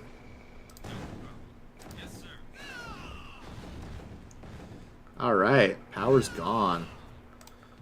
Okay, so really the key to this mission is just early on taking out enough of the artillery so that you could actually have space to breathe, and then it's not too hard, even on normal difficulty. Unit ready. Unit reporting. Yes, sir. Let's get you up here. Moving out. Anything else we need? Not really. For the lulls, let's build a hover MLRS just so we can see it not work while I check the chat. Michael Grodel says, it still amazes me how Generals was ever able to be released less than 2 years after 9/11 or right before Iraq, but I guess games just weren't in the public attention much. Yeah, unless you were a GTA or something like that, nobody really cared what video games were doing, and that's what made it a really cool time for video games. Waiting order. I want to move out. No, no, no, no, no, no, no, no, no. I love the little spin they do. Yeah, I don't... Yeah, there just wasn't a lot of scrutiny of video games back then. And also, despite the fact that it was a parody, like, it was still very gung-ho, like, US until 0 Hour. Like, I think a lot of people just like, hey, it's a lot of fun. I get to play as the US destroying terrorists and the Chinese if I want. Like, I think that was just really appealing to a lot of people. Orders received. That's just sort of my take. That's certainly why my dad enjoyed it. You got it. No problem. It's also interesting that Generals, I think, is the only Command and Conquer where all three factions aren't necessarily at each other's throats. China, in the canon of the campaigns, is just a rival to the U.S. It's never an enemy, and at some points it's an ally. And the only time you fight the Chinese as the U.S., or vice versa, is if there's a rogue general. Canonically, they are not at war with each other. And I think that's unique because I don't think that's ever happened. I mean, there's been temporary alliances, obviously, between GDI and NOD, and the Soviets and the Allies, but there's never been, like... Canonically, we've just never been at war. That's kind of interesting that that's never been the case. Yes, sir. Building. Alex Bisatse says, looking at some real things that happened / freedom fries, we did meddle in foreign affairs, but only for the right reasons in 46, 47, 48. Was it a parody? What do you mean, Alex Bisatse? I'm not sure what you mean by that. Building. I mean, it felt like, in retrospect, it feels like a parody. I mean, like, I'm not as anti-West or anti-American as a lot of people are these days, but, like, America's not perfect, guys. Like, like, the CIA alone, Sir.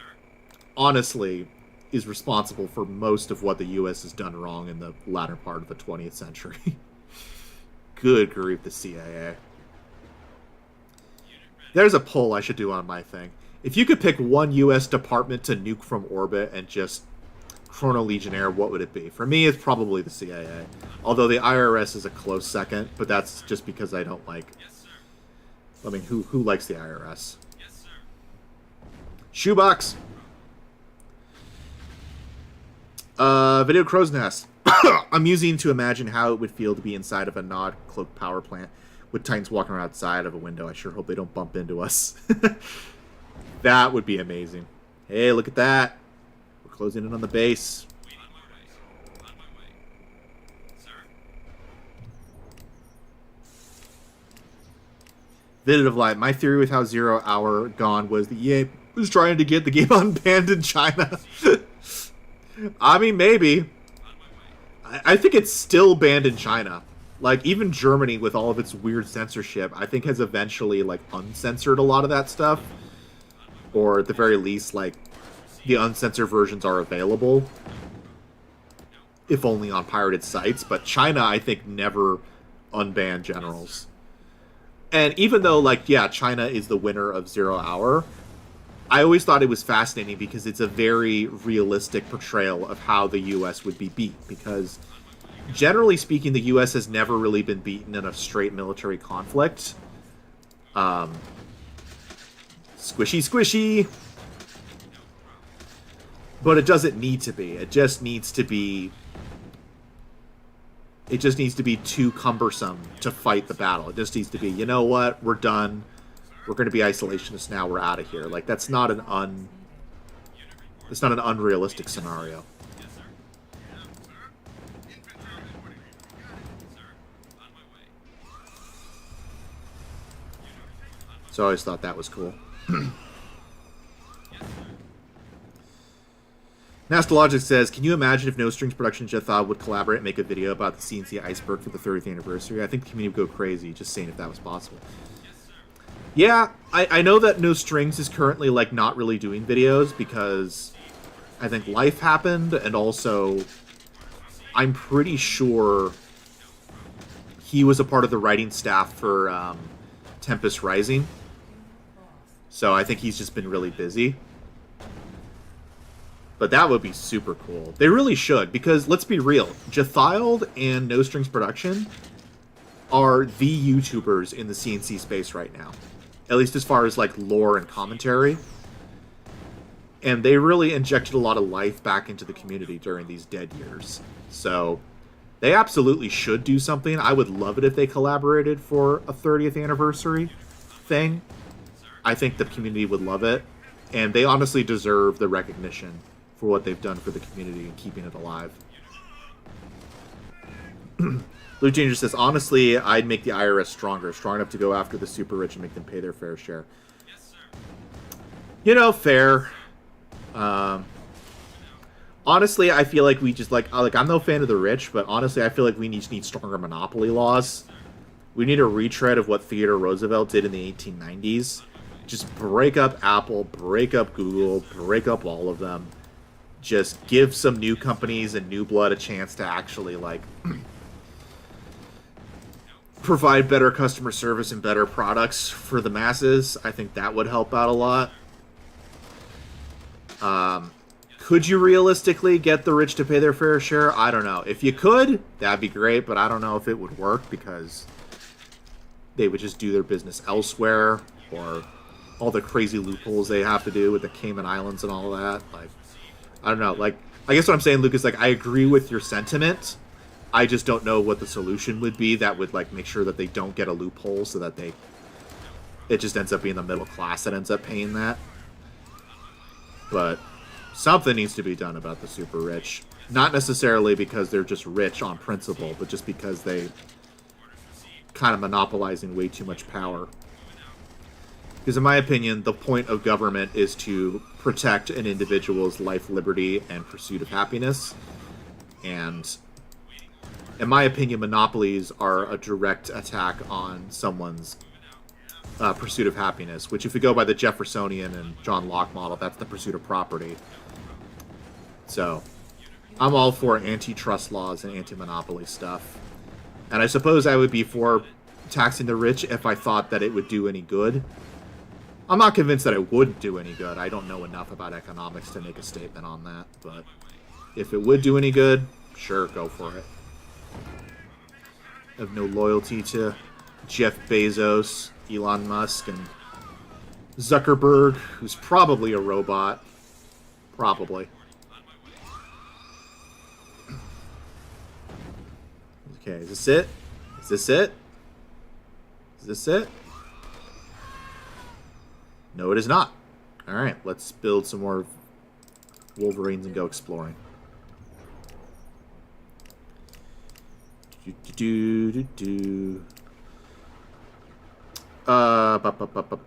Bisatse, if you chrono shift IRS, more IRS will appear like a time hydra. I don't know why, but I find that really funny. Oh, good point. Chase Baker, I did like how Zero Hour really changed to Game World, and I'm so disappointed in the cancellation of Generals 2. Yeah, I don't like what EA was doing with the free-to-play stuff. I thought that was weird. So to a certain degree, it might be a blessing that it was canceled, but I'm still super bummed. I also had mixed feelings that the USA had basically been outright replaced as a faction with the EU. Like, I get that the US were basically, like, out and were isolationists, but, like, never before had an entire faction been replaced, and that just felt weird to me. I still feel like there were stories to do with an isolationist USA, what might cause them to go out of being isolationist, or, you know, maybe there's domestic terrorism or domestic, you know, groups at home that they would have to fight. Like, I think there was a lot you could still do there. And if you wanted to, like, include Europe or have more stories having to do against the GLA and China, you could change it to NATO so that the US is at least still included. I don't know. It just struck me wrong because I don't like having to completely replace a faction, even if it was spiritually the same. But yeah, I am disappointed that we didn't get a Generals 2 in some fashion. I was really bummed when that got canceled too. Video Crow's Nest. The plot of Alert Fur is the Allies going back in time to avoid paying taxes and thus rises the fourth, fifth faction, the IRS institution. Oh no! Yuri sending war mammoths forward in time may or may not cause more temporal damage. Alex Bisatse says, IRS needs to go after Bill Gates and lost, man. Oh, tried to go after Bill Gates. Yeah, no. All of our monopoly laws these days, I feel like, have no teeth to them. I feel like we need to reevaluate our monopoly laws in the age of digital goods and space, in my opinion. So, but what do I know? I'm just a snowman. I'm probably not qualified to talk about this. I don't know anything about economics. The most I can lay claim to knowing about stuff, as far as real world stuff, is engineering and history. That's about it. I guess theology, to a certain degree. But again, all amateur. Well, not engineering, because that's what I actually do. But everything else, like, that's just me as an amateur. Nastologic, for the longest time, that's currently what I thought, but I gotta give credit to a channel called Zaid. Oh yeah, Zaid! On his video, Is Command & Conquer Dead, for bringing up a very critical point in this. Yeah, no, Zaid's been great too. I meant mostly in terms of, I meant mostly in terms of lore. It's been Jathal, the No Strings production. But yeah, no, Zaid has been awesome. I love Zaid. Great channel. Luke Danger says there's some not artillery in the hills around to hunt down. That there is. Alex Bisatse says in Endless Space 2, Horatio is an empire of clones, and the original Horatio has been replaced by one of the clones. I think Zuckerberg is the same. You're probably not wrong. Nastologic. Would Joe Kukan be willing to reprise his role as Kane one last time? I mean, it's possible, but from what I understand, CNC4 was the last time he was going to play the role. I don't know if he ever would. He seems totally... Oh, hold up. One sec, guys. I will be right back. My fiance is calling.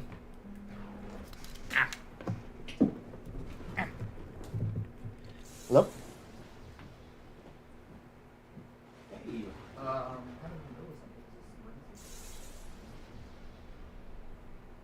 oh. No. I was just live streaming right now.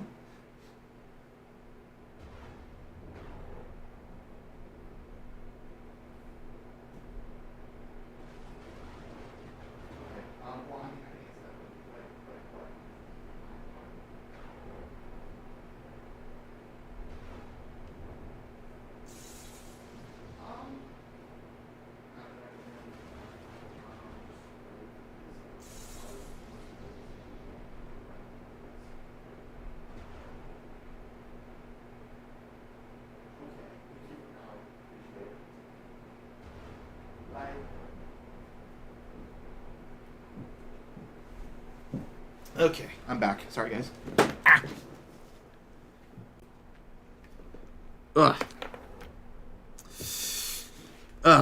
Chase Baker says Snowman is gone. Now is the time for Nod to rise. Gone for 5 seconds and there's a Nod uprising. Not in this house. In this house we support GDI. Oh gosh. That was just my lovely fiance. Wasn't an emergency. She just had to ask me a quick question. Which I answered.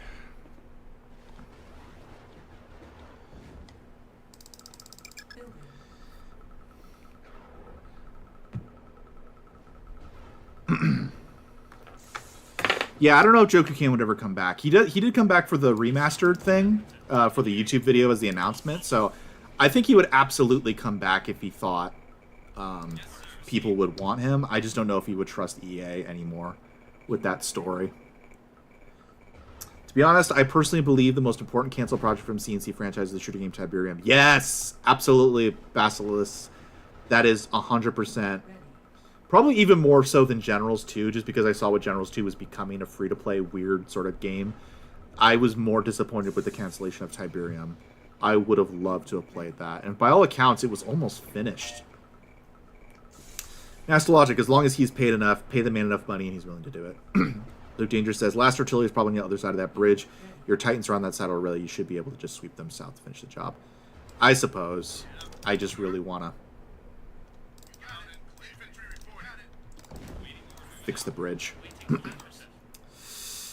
Nastologic, and much like he did in the short cameo, like for the Remaster Collection, I'm not sure if he'd be willing to come back and play the role for a full game, even if it was for a proper conclusion. If he did come back, I would want it to be for a proper conclusion.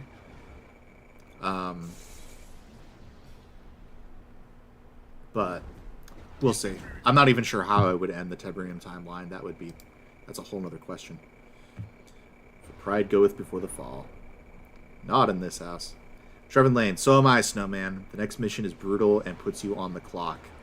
I actually really like the last mission. Now, granted, I've only ever played it on easy, but I remember adoring the final mission. Video Crow's Nest says, unless things have changed per and ask me anything, Joe said pay him enough money and he will do it. Interesting. Get off the bridge.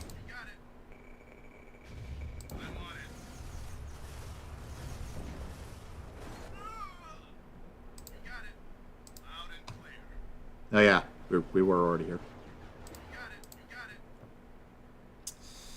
Nastologic says, especially when in-game it's good that he hasn't aged a day. If they would make a new game normally, the Joker Can by the next game is going to be in his 60s. You know, that's a little concerning. Yeah, it's a shame they really fumbled the ball with this. Honestly, as far as a future for Command & Conquer, I really hope that someday somebody makes like a TV show. Where each season is a different war, so make it like 3 or 4 seasons long. Maybe 5 seasons if you want to do like Kane's Wrath and in-between stuff. And just kind of follow the day in the life of a soldier in each one of these conflicts. Don't try to adapt the entire thing. Just show off what's going on for a soldier in each one of these conflicts. I feel like that would be the ticket. Danger says, last hour units should be south in Tiberian Field, a cycle and a cyborg. Good to know. And here it is.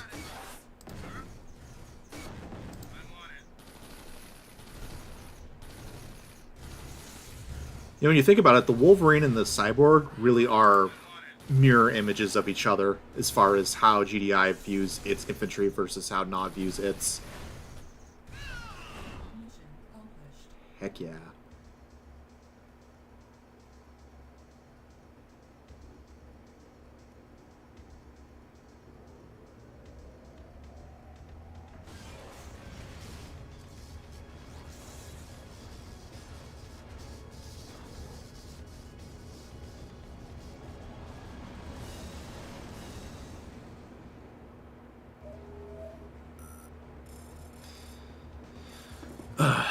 Now, I could be wrong, but I seem to have this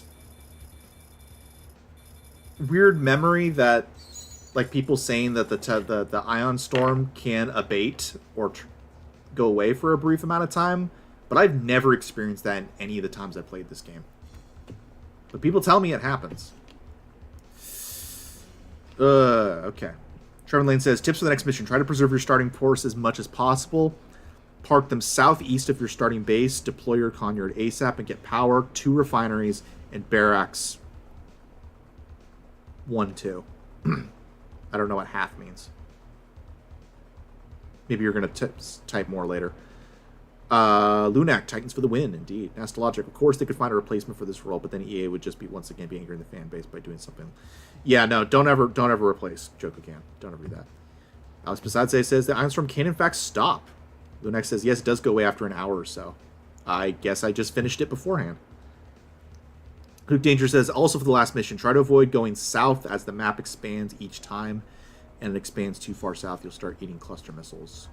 Good to know. Okay, so don't expand too far south. Preserve your starting force. Get them southeast of the base. Deploy the con yard. Power to refineries barracks. All right, boyos, it's time for the final mission. We're probably not going to finish. I'm going to end the stream at around 1 p.m. So another hour. Probably won't finish it, but we'll see. It does if you play a really long game, almost 2 hours, and what happened for me. Nice. All right, last one. By the way, I keep calling you guys guys and boyos just because I assume that you're all dudes. Like I said, according to the demographics of YouTube, I have almost no females watching my channel. So, here we go. Mac, Nod has mounted a full counterattack. Hit him on the southern front, but Distress call coming in, sir. Source, outside Cairo. boost it. I fear my mission has failed. Cain's temple in Cairo. I found a missing. Soon destroy Earth. Ava, green light all forces. Set coordinates for Cairo. We need a larger attack force. More time to plan. If Kane's back is to the wall, he could unleash the Tiberium effect all over the world. I will not authorize it. Sirs.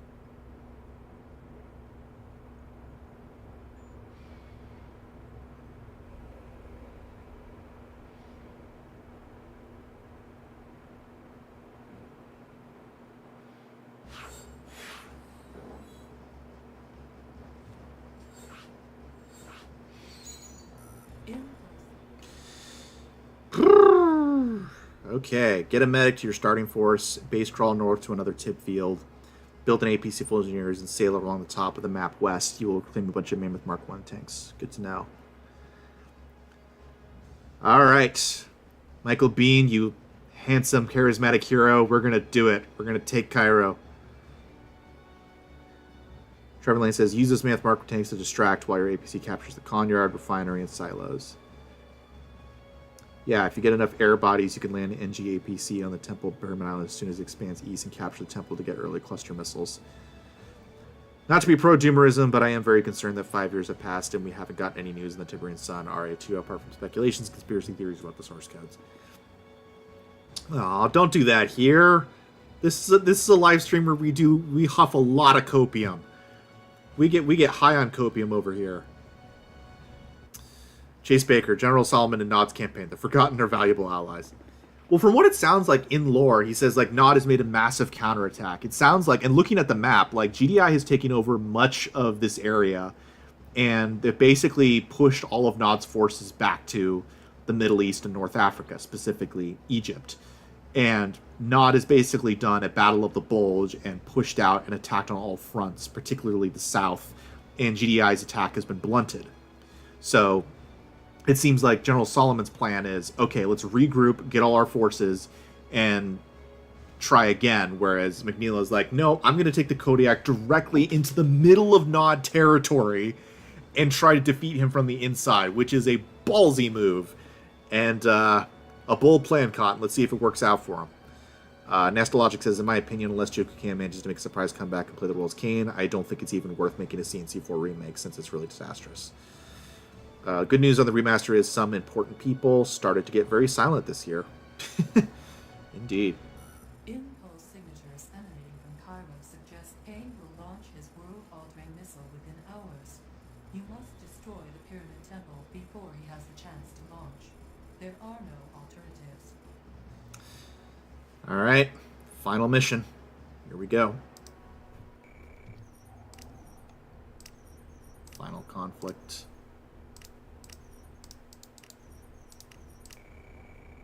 Reinforcements have arrived. Waiting order. Loud and heavy fire. Okay.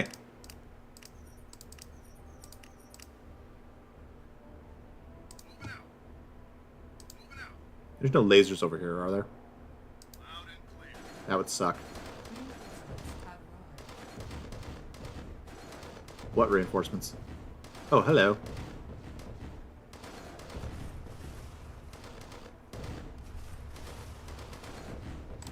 Unit ready.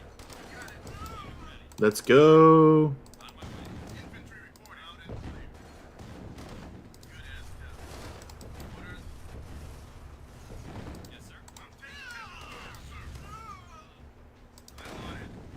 Yeah, I don't know. Is that Solomon who sends those? Or, like, I just wonder... It seems like the commanders of GDI at this point in history are pretty independent.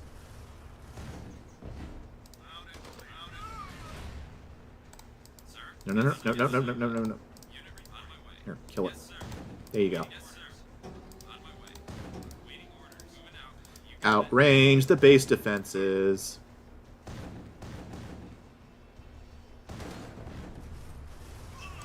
Infantry reporting. But yeah, I feel like the GDI commanders in this era have a lot of leeway.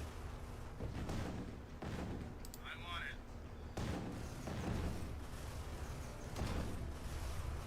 I'm on it. I'm on it.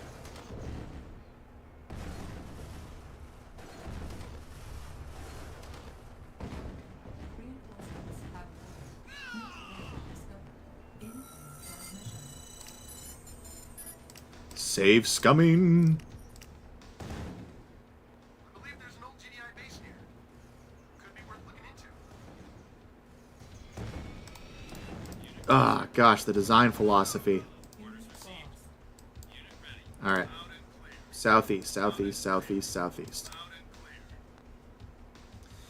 Leeway by necessity. I suspect, given the nature of the world and the environment now, much less so than Nod's warlords, but that's because GDI maintains the central command. Yes, sir.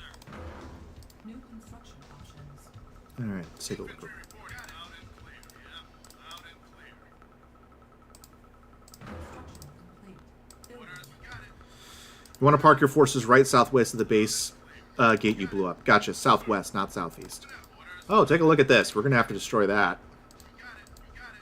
Loud and clear. Oh, hello. City is under attack. Waiting orders. Yes, sir. Hey, losers. I'm on it. Infantry reporting. Good as death. Good as death. Loud and Wet tissue paper.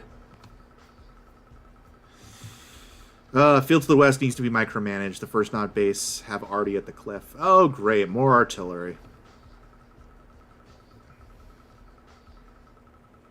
Astrologic. Maybe make it that the bad ending in the GDI campaign CNC 3 leads to CNC 4, but the new game takes place after the good ending. Yeah, I've heard that one before. I think Sven Vanderplank was the first person I heard that theory from, and I really like that theory.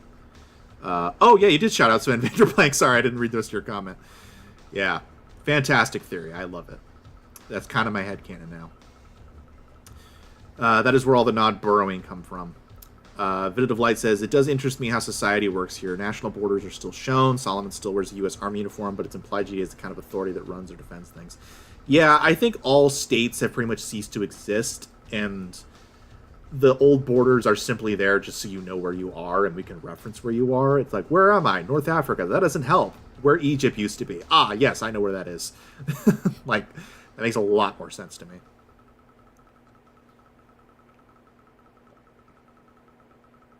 Construction complete. Yeah, exactly what Lunac said. At this point, I think borders are more of an organizational entity than a real state. Precisely.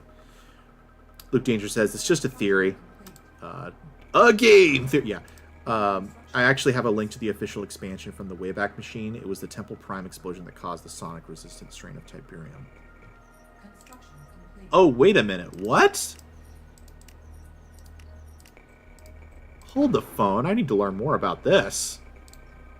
Building. Alright, let's move it out. If you got a link, you should send that to me in a comment, Luke Danger. Because that's some pretty cool lore there. Gosh, the music is so freaking cool, guys. This is my childhood. Construction complete. Not IBCBMs found. Good, good, good, good, good. New construction options. Building. Oh, look, they're attacking the civilians. Because why would not be that petty? Sir, loud and clear. Loud and clear. Got it. Um, Sir, loud and clear. the liquid Tiberium explosion at Temple Prime used by King to summon the Screen Earth had an unfortunate side effect. It massively slowed Tiberian growth, overpowering the sonic technology. Huh. Okay. Will do. Insufficient funds. Alright. Now, if I remember correctly, the way that I typically would destroy the ICBMs when I originally played this game was just by ion cannoning them. So I'm going to try and do that. Tib Wars could have been so awesome with Tib terraforming. They went for big crystals. Yeah, that was the limitations of the Sage engine. Unfortunately. Construction complete. Whee! Construction options. Must be something up here. Let's build more power. Or no, we don't need that. We just need power turbines. Oh, right. There's more Tiberium up here. Building. Construction complete. I'm going to have to build more refineries, I think. To be fair, ion cannon the ICBMs is really in line with GDI doctrine, isn't it? I mean, why wouldn't you? If you had a giant space laser that could just solve all your problems, like, why wouldn't you? I like it when video games just let me do the easy option. Or at least the in-universe easy option. Shock Combo says, love the music. I listen to it most days, to be honest. Some fun remixes on YouTube, too. Yeah, no, there are some great remixes. Here we go. Building. Construction complete. Building. Construction. Building. Building.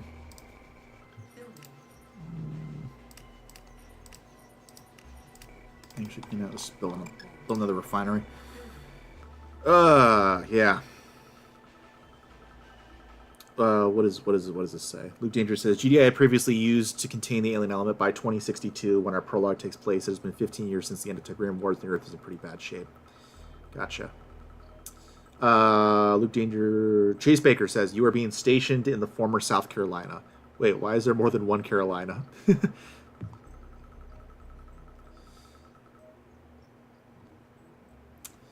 Yeah, we have 2 Carolinas in the U.S. Alex Pisadze, it sounds like it just grows faster than logistically possible to destroy rather than immune. Yeah, that does seem to be what that dialogue seems to indicate. Which would make sense, especially if you dropped a liquid Tiberian bomb in the epicenter of where the original meteor hit. It was already a red zone. Video Crow's Nest, GDI Doctrine. I'm a firing my space laser. Lunac, it's just funny to ion cannon the anti-satellite weapon with a satellite. Pretty much. Alright, we'll make one more and then move on. Trevin Lane, you can sneak a GDI force of APCs and MLRs into the back of the South Nod base by the river. Each Conyard has used its own power supply. The South Nod base. I will give that a go.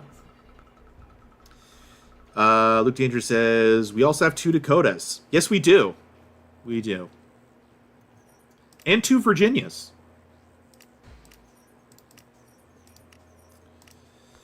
Chase Baker says, if I had Tiberian Sun's giant space laser, yeah, I am using the actually effective units in my arsenal.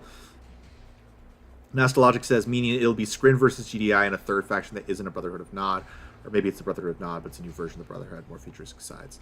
Yeah, again, we don't want... If we're going to make another CNC, we're not doing it based off the ending from Tiberian Twilight. We're just not. The one idea I did really like from CNC4 was the fact that it was the first conflict where GDI had a split. Because it's always Nod that has the split, but in this one it's like, obviously... I can't remember her name. But the general lady, that's her commander in that game, she just does not trust Kane, and the rest of GDI seems to absolutely trust Kane. So they split, and there's even a mission where you're like in a GDI blue zone fighting other GDI forces. I always thought that was a really cool idea. Maybe not the best in execution, but I always thought that was really cool.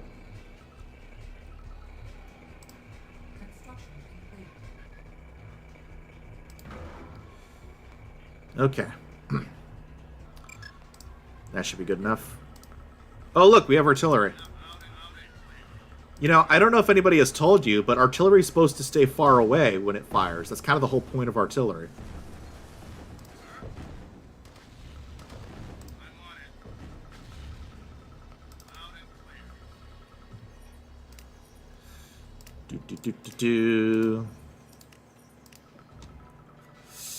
Colonel Louise James. There you go. I had Colonel James in my... Whoa! What the shrimp? Who is... What are you shooting at? Oh, that was a Hunter-Seeker droid. What are you shooting at? The shrimp? Yeah, well. Yeah, I had Colonel James in my head. I just didn't think that was correct, but it was correct. Okay, well, you know, nobody asked you to be here.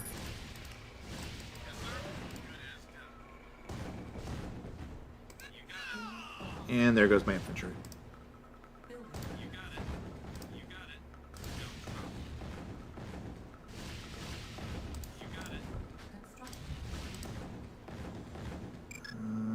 GDI upgrade center.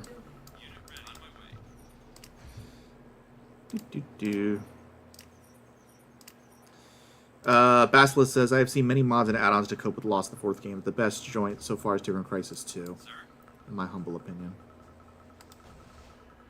Guess he's shooting at civilians. I'll have to check that out. Lunac, I mean, we could play from 4. Would look like Empire at War, and if you think about it... Or Gluesman, hey, welcome! I'm in Montenegro right now. Oh, cool. Let's go. New construction options. Good to have you on the stream, Or Gluesman. Building. Construction complete. Building. Construction complete. Building. Video Crow's Nest. I suggest killing that vein hole right now. Good idea. One sec, though. We got to get an ion cannon uplink. Because I like to cheese these missions. Okay. Alex Bisatze says, we have North Dakota and South Dakota. North Dakota, North South Carolina, West Virginia, and Virginia. Yes, we do. Luke Danger. The GDI versus GDI missions were fun, admittedly, especially since it's defense class, so you can have a good infantry battle, but the setup and execution was really bad plot-wise. No, absolutely. It's just the concept. There were certain concepts in CNC4 I really liked. None of it was executed well. Not killing its own civilians. Indeed. Let's do this. Do I not get the Hunter-Seeker thing? Get the shrimp. Oh, that's moving fast. Alright, let's build one of these. Let's build these. And, is there anything else we need? I don't think so. I guess we'll build more power. Shooting your harvester. Alright, let's build some air power then. We finally got our air power back. Let's make some use of it.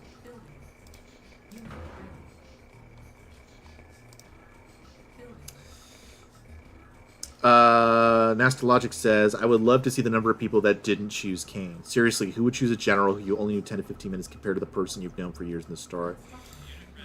Yeah, I if I remember correctly, I didn't pick Kane just because I usually start with GDI, but yeah, I don't know. I don't know what the logic with that was. Orca Bomber, Orca Bomber. Yeah, and also Lieutenant, I mean, no shade to the actress, but like, Colonel Louise Jays just came across as whiny the whole time. And they really needed to, like, make her a more charismatic force. Oh my gosh, hang on. Yes, sir. Hello. Unit reporting. Well, that's not good. That's also, that's foul play. How dare you? Or Glusman says, thank you too. Trevor Lane says, it would have been more cool if the Black Hand of CNC3 used the CNC2 NAR arsenal. I know, Orders received. right? Alright, let's go explore. Unit reporting. Moving out. We're about to run out of Tiberium. Unit reporting. Moving out. Yes, sir. Construction complete.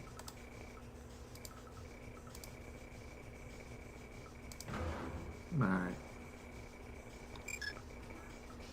Unit yes, sir. On my way.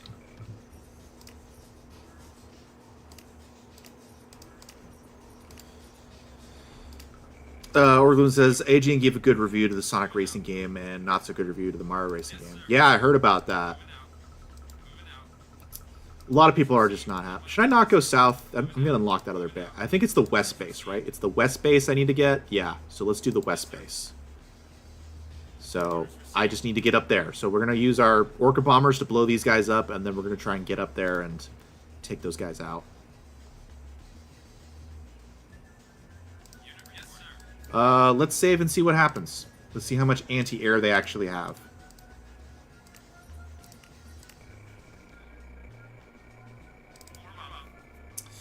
Nice Logic says, either way, I don't think people would accept a brotherhood that isn't led by Kane, and you can't have Kane, so unless you have Joker, you can film the role. Yeah. Oh, hello. That's actually not a lot of anti-air. That is a manageable amount of anti-air. Where is my service depot? Dude, I just told... We almost got him. We almost got him. Just give it a second. Okay, well that's actually really manageable. Once we take out this guy, we'll move up around the top. See what we can do. Trevor Lane says, the base where the temple is powered by the base on the southwest island. Good to know. I'm not exactly sure what you mean by that, to be honest. New construction options. HLRMs can hit those artilleries. Oh, good to know as well. I don't know if they can approach there without getting hit, though, can they? Lunak, in Germany we have 3 Saxonies, and we only have 16 states. Oh, that's right. You guys are a federal state as well. I forgot about that. Also, thanks for coming in from Germany. Alex Bazatze, I find it amazing that 2 pairs make sense, and there's West and Normal Virginia. I know, right? Video Crow's Nest. I'm assuming there's a lot of Nod forces spent time in Cairo there. Oh, hey, you sold me that burger last night. Sorry, order came down. All right. Guess what? Nobody likes you. All right. Let's see what we can do. Yes, sir. On my way. I just need to find the ICBM. Waiting orders. Partnership under attack. There we go. Oh, oh no. Lost. You eat them. Waiting orders received. I'm taking heavy fire. Moving out. On my way. Unit Moving out. funds. Unit ready. Sir. On my way. Unit All right, let's see what we can do.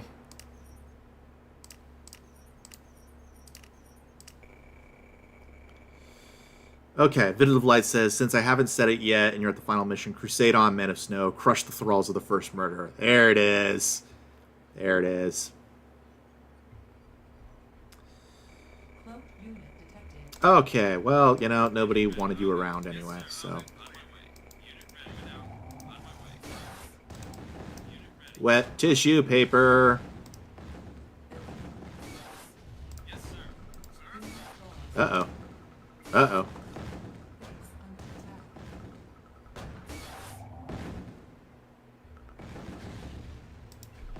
Building. Construction complete. Unit ready. No problem. New construction options. Building. Unit reporting. You got it. Unit reporting. All right, let's try this again. Love that turn of phrase, but yeah, we do. Chase Baker says, it was weird how Gideon was such an effective threat to Kane's plans despite his portrayal being a brimstone-speaking zealot. He killed person with the MacGuffin plan saved the player command. Yeah, weird all around. Nod specifically chose to develop cheap, mass deployable anti-air. Also, Nod, what's anti-air? Okay. 30 minutes, plenty of time. Let's go. Sir. Yes, sir. Yeah, Red Alert 4 would be a lot of fun. Yes, sir. If they do, I want them to kind of go back to the same timeline, the original one. Received. Yes, sir. You got Interesting. it.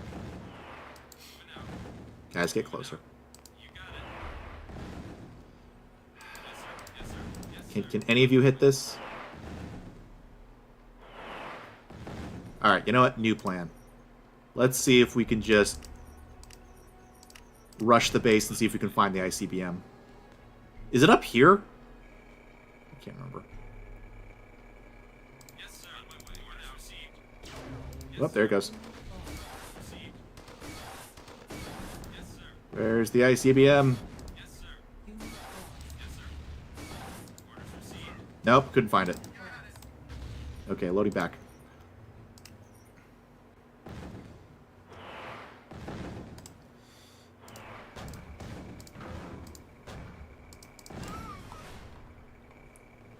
At least we can harvest without any problems now.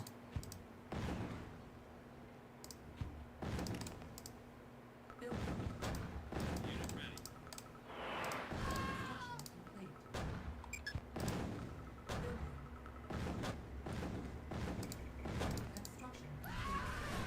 There we go. Alright, I'm gonna have to build more.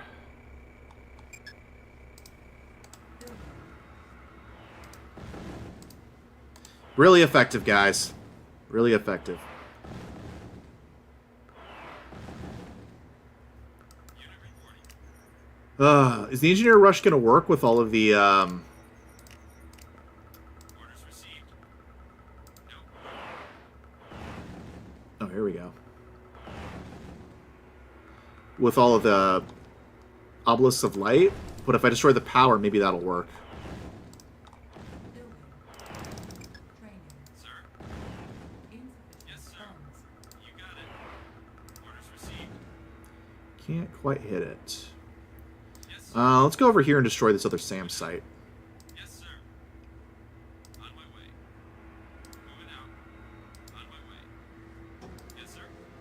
Orders received. You got it. You got it. Moving on my way. Unit reporting. On my way. You got it. On my way. On my way. Yes, sir. Yes, sir. Whoa, whoa, whoa, whoa. We got more artillery? Yes, sir. Orders received. Moving out. Come on now. Moving out. Yes, sir. Where did you come from? You got it. Officer under attack. Well, this sucks. It's probably right here. I just can't see it right now.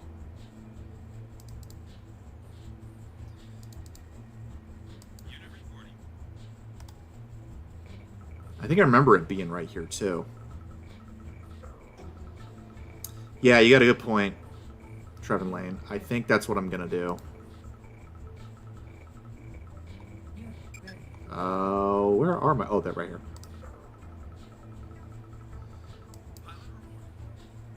Okay. Let's save and see what we can do.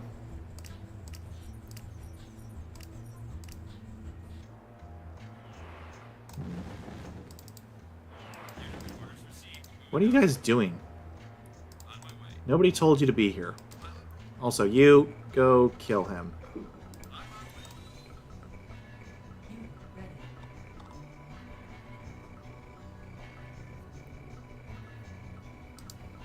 Building. Unit ready.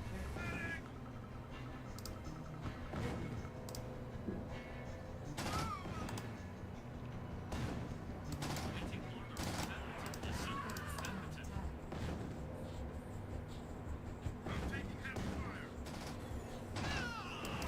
Now, why don't you go down and grab this now that you're free?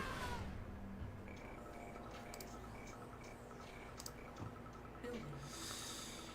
Okay, thanks. Officer under attack. Stash Logic says, from there, as long as I have campaigns with allies to Soviets, there should be good, along with a third faction, either Empire of the Rising Sun from RE3 or someone else. I would love a game that would explore what Japan's role is in the Red Alert universe before the time travel shenanigans of RA3. Engineering sentiment. Insufficient funds. I know there's insufficient funds. Moving out. Unit ready. Alright, Unit both of you get over on my here. way. Sir, on my way. Alright. Preparing. Unit prepared. Unit ready. Preparing. Nod has a way better repair Unit ready. than GDI does. Nah, third faction giant ant, please. Air. Alright, let's see what we can do. Got it. Moving out. Loud and clear. Loud and clear.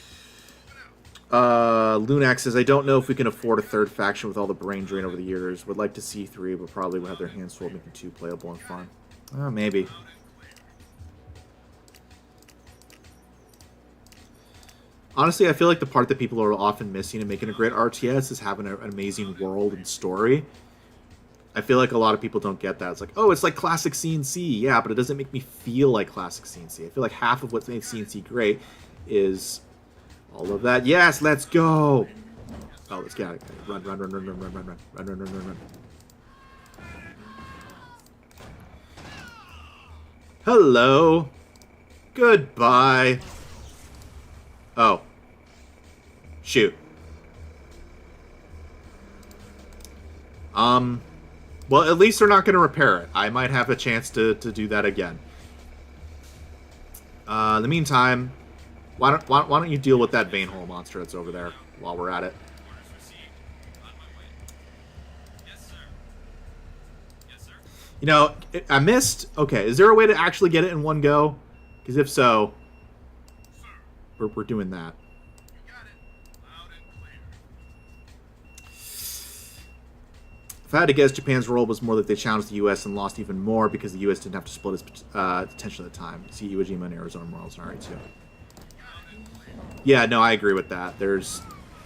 It's definitely a situation where the Pacific War definitely still happens. All right, let's try this again once more with feeling, and see what we can do.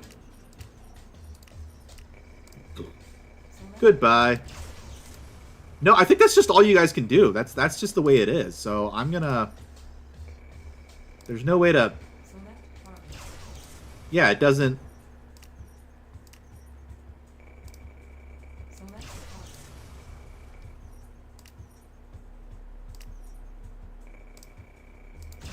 Oh, there we go. Okay, never mind. Haha. Okay. Launch detected. Uh oh. I don't like missile launches though. Unit reporting. Unit lost. Well, that happened. Okay, new plan.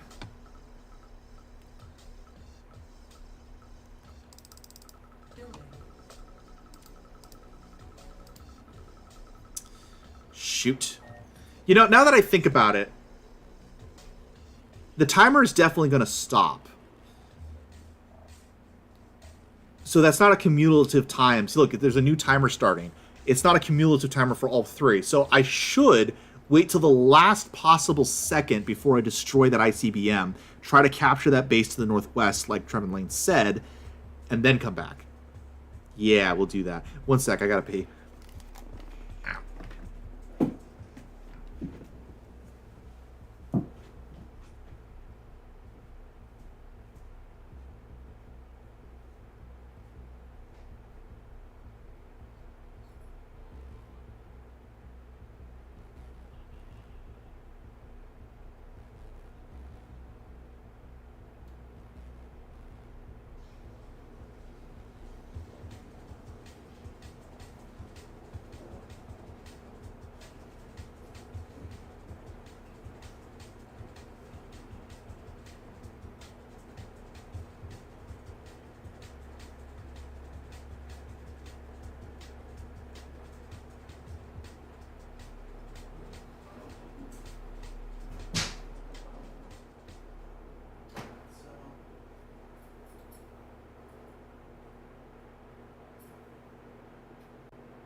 And I'm back.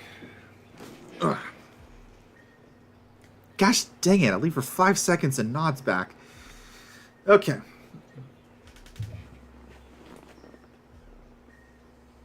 Okay.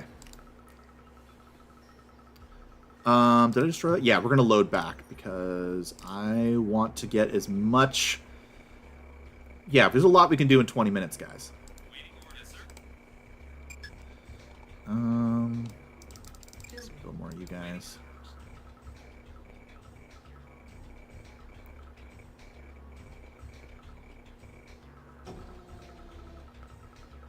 Warm up.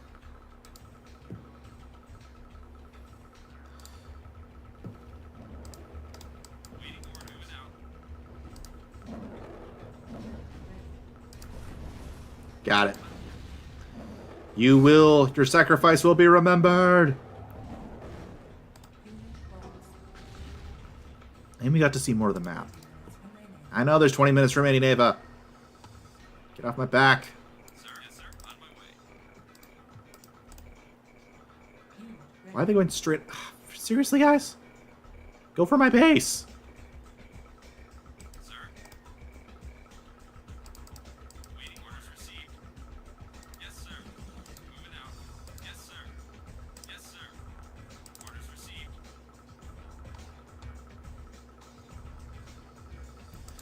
All right. Insufficient funds.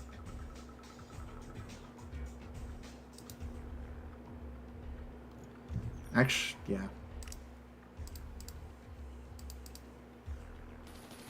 Parts Waiting orders. Waiting orders. Waiting orders. base under attack. Oh. Yeah, see you, Luke Danger. Glad you're here. Yeah, I'll let you know how that works out.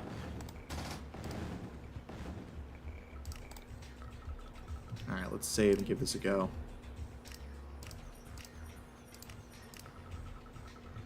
Waiting orders. Yes, sir. No, it's not my first playthrough of this, but it has been a while. Moving out on my way. Yes, sir. Really just destroy that bridge, honestly. Harvester under attack. Unit ready.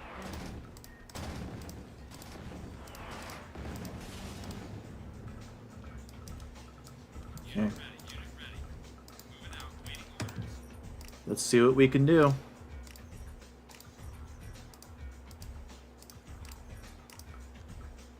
Waiting orders. Moving out. On my way. Alright, let's see if we can destroy some of these things first. Yes, sir. Orders received. Yes, sir. Unit ready.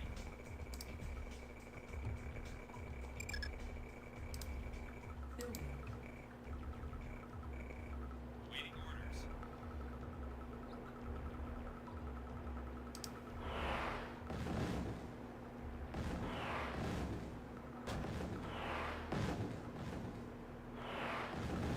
I'm taking heavy fire.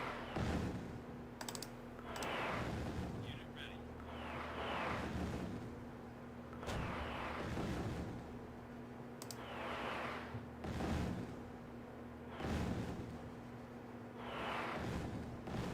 Orders received. No problem. Moving out. Yes, sir. You got it. Sir.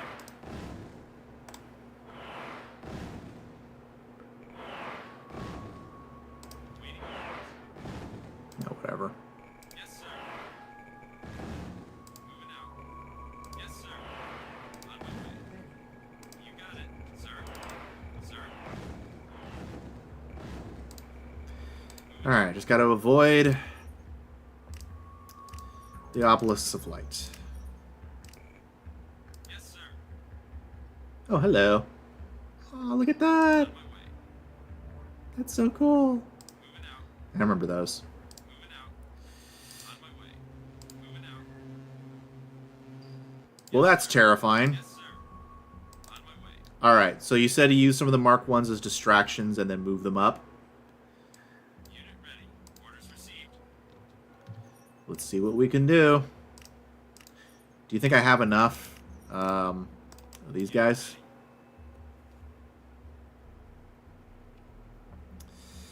Bu- bu- bu- bu- bu- bu- Building. Waiting orders.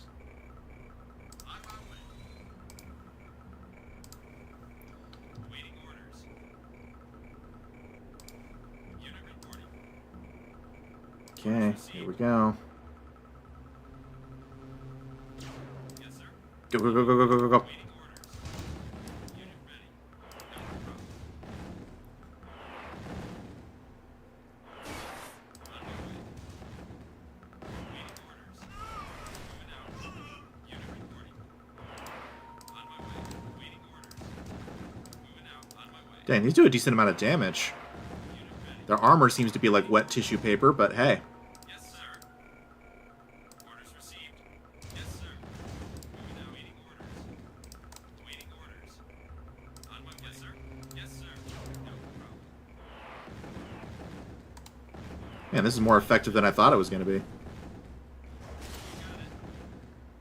Unit ready. Alright. On my way. 10 minutes remaining. Unit ready. Let's go, let's go, let's go, let's go, let's go. Unit reporting. Yes, sir. Unit lost. On my way. On my way. On my way. Yes, sir. Moving out. Yes, sir. Waiting on my way. Yes, sir. Yes, sir. Okay, you know what? You guys are annoying. Engineering. Waiting orders. Unit lost. Yes, sir. Unit lost. Yes, sir. No problem. You got it. Yes, sir. Base under attack.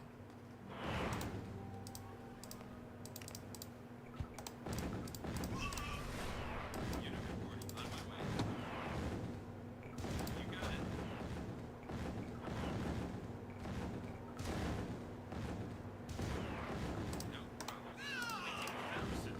problem. No problem. Unit Engineering. Affirmative. building captured. Where's all my money? Sir. Engineering. Affirmative. Sir. Building Moving out. captured. No problem. Engineering. Alright guys, let the harvester go in. Sir. Nope, I said let the harvester go in. Engineering.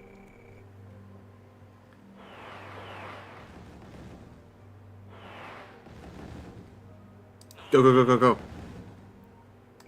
There we go. Alright, this is how we do it. Thank you, Trevin Lane. Sir. Alright. Let's build some more engineers. Training. Sir. Yes, sir. It's so cool seeing these things like in... Now, I hadn't played Tiberian Dawn when I first played this game, so none of this looked nostalgic to me. I just kind of assumed, like, oh, this is an old GDI base, this is an old construction yard, but I didn't really get the significance of it until much later. What are you doing, buddy? It's right here. Unit ready. Engineering. No problem. Yes, sir. Affirmative. Primary building set. Unit ready. Oh, no. Oh, wait, wait, wait. It's coming back. It's coming back. Stop, stop, stop, stop, stop, stop, stop. On my way. Orders 5 received. minutes remaining. Yes, sir. Affirmative. No problem. On hold. Just have to make sure I don't miss the timer. On my Unit way. ready. Awaiting orders. Okay. No Ah! problem. Affirmative. No problem. No Go, go, go. Building Awaiting captured. orders. Okay, go kill him. Affirmative. Awaiting no problem. Yes, sir. Affirmative. Unit Yes, sir. ready. No problem. Building I don't need that. on hold. 5 minutes remaining. Unit ready now. No. Building captured. Sir. On my way. Yes, sir. Yes, sir. Unit ready. On my way. Yes, sir. No problem. Waiting orders. Yes, sir. That's how we do it.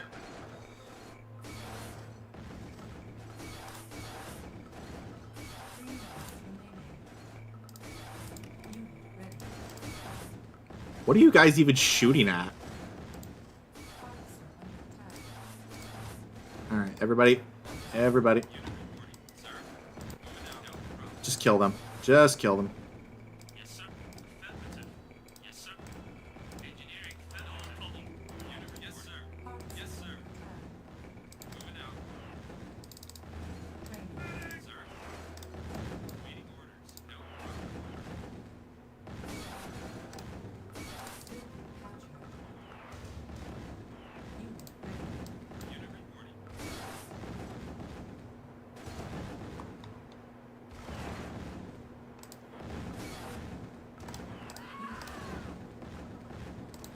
Alright, we better destroy this ICBM.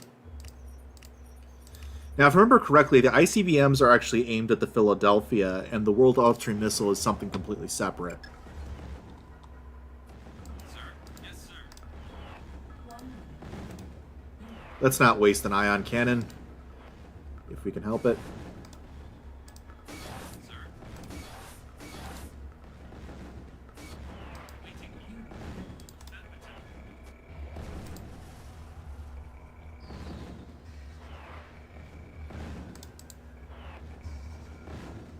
Final stop. Sir. Yes, sir. Yes, sir. Missile launch detected. Missile launch detected, indeed. Moving out. Base. Wow. Called that. Building. Engineering. Protecting Patterson. Building. Orders received. Down here, go fix these guys. Construction complete. Building captured. Alright, gonna be time for a new timer to start. Complete. Building. Construction complete. So this is like Schrodinger's ICBMs. Yes, timers don't start until we're aware of them. Firestorm wall, indeed.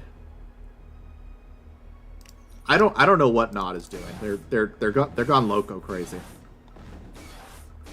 All right, where is Firestorm?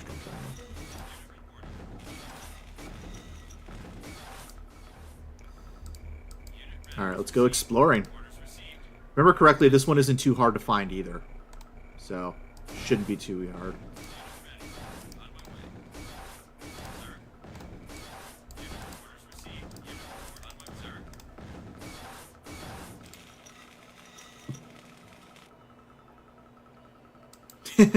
Firestorm, they named it after me. Orders received.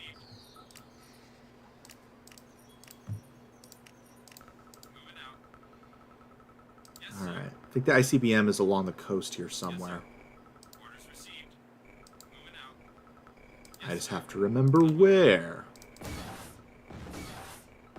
Waiting orders. Unit ready. Yes, sir. Waiting orders. You got it. New construction options. Building. Unit ready now. Yes, sir. Construction complete. This mission is a lot more relaxing than the Ion Storm one, I'll be honest. Ah, shoot.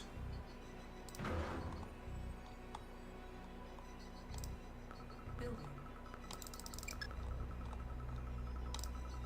Building. Unit ready. Received. Yes, sir. Construction complete.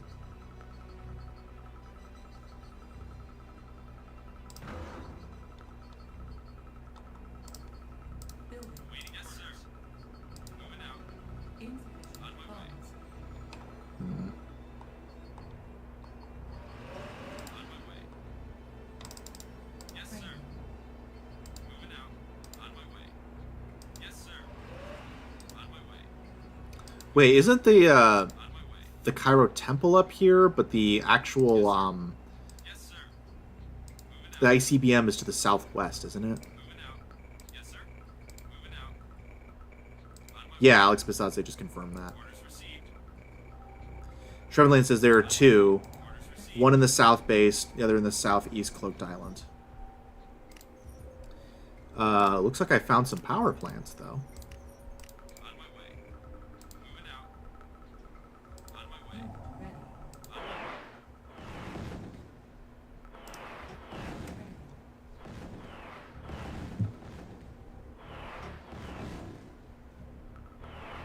On my way. You got it. Yes, sir. Now. On my way. Yes, sir. No problem. Okay, that's some fast rebuilding. No problem. Yes, sir. You got it.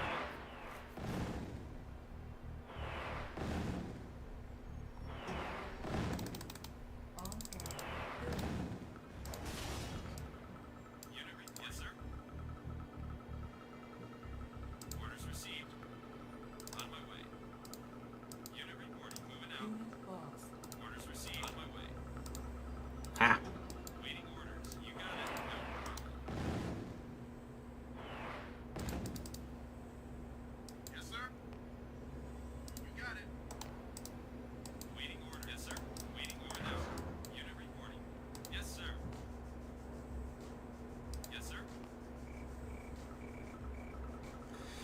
Good idea.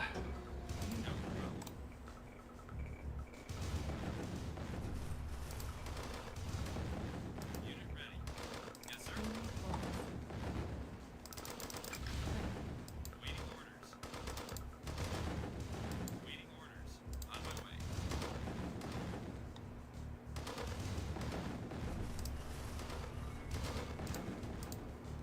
Are you guys even harvesting? Unit ready.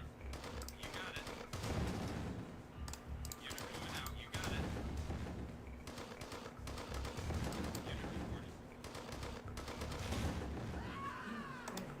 Unit reporting. Yes, sir. Affirmative. Unit reporting. Uh-oh. Reporting. Hope it's nothing important. No. Yes. No. Good news is it is never anything important. Unit yes, sir. Sir. Waiting orders. Waiting moving out. Unit reporting. Moving out. Unit ready out. Orders received. And just like that, we have a connection. Kind of curious what's over here, though. Moving out. Yeah, I love the Banshees saying oops. Unit report on my way. Unit moving out. Waiting order. I'm kind of curious. Can I just, like, rush this area and find the ICBM? On my way. Oh, or not. On my way. No problem. Yes, sir. Yes, sir. Moving out. Orders received. On my way. Yes, on my way. On my way. Yes, sir. On my way. On my way. Waiting for on my way. Moving out. Yes, sir. Unit ready. On my way. Yes, sir. Sir. Orders received. Unit lost. Sir. Moving out. Yes, sir. Waiting orders.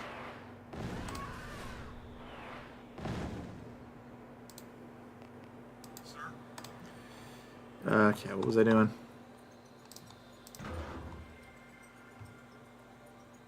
Waiting orders. Orders received.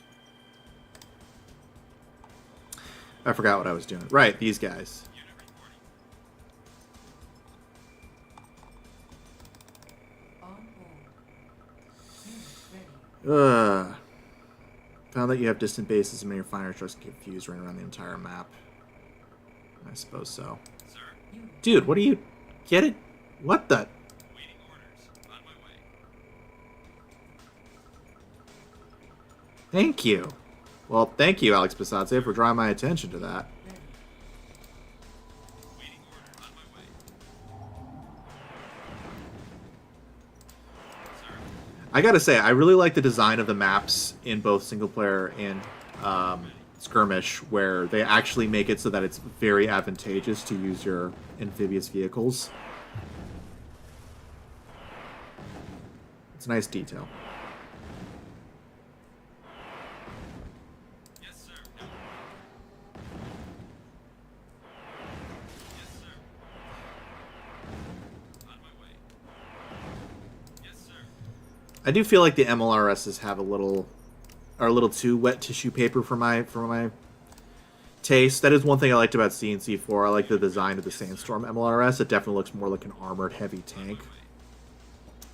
But what are you gonna do? Yes, sir. Okay. Yes. Engineering. Let's get you guys in here. Unit ready. Orders received. Unit report on my yes, sir. Okay, let's get you guys back over here. And you know what? Let's make some more of these. Training. You got it.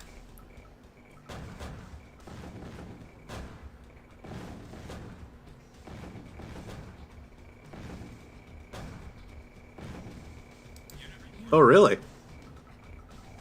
Alex Basadze uses Tiberian Sun maps as templates for TTRPGs.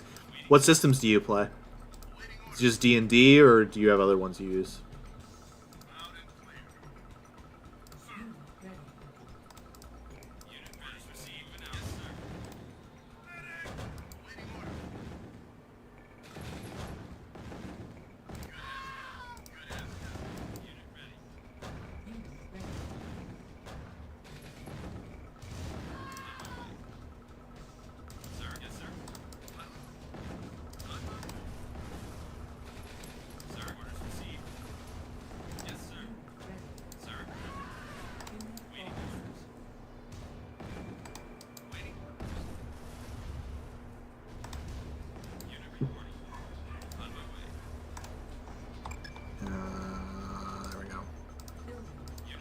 And we're off.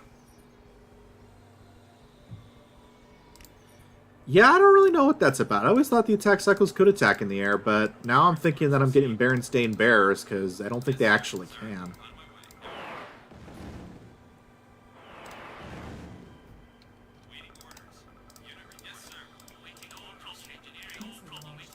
Because, of course, there is.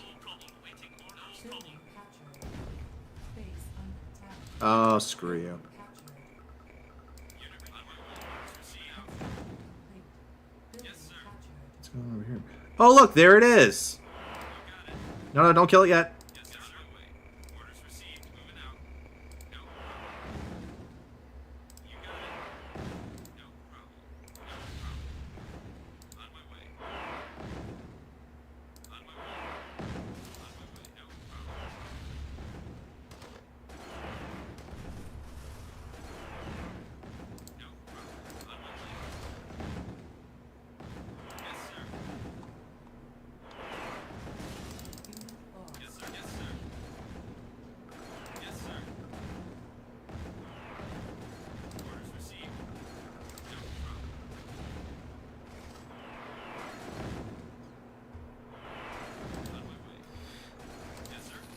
Sorry if there's not a lot of commentary right now, guys, but I am in the zone.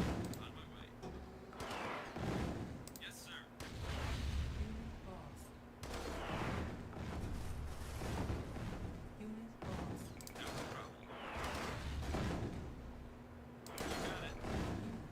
Infantry reporting.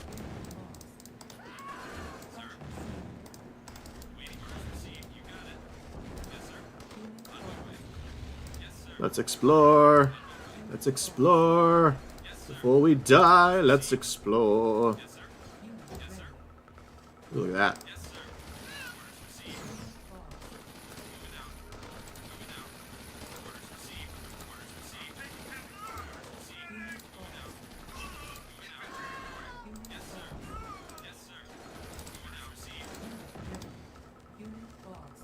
That's how we do it.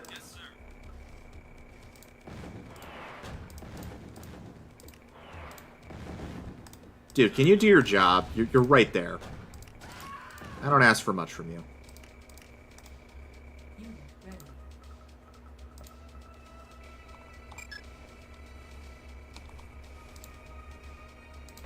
Waiting orders. Orders received. Sir, loud and clear. Alright. Took out a good amount of this guy's base with 35 minutes to spare. And we know where the ICBM is. Good talk, good talk, good talk. What time is it? Oh, it's almost 1 o'clock. Gosh dang it. Ah. Alright, well, we might have to finish this another day. Which is unfortunate because we're so close. And just to let you guys know, this will not be the end of the live streams when I defeat the GDI campaign. I plan on doing the Nod campaign of Tiberian Sun as well.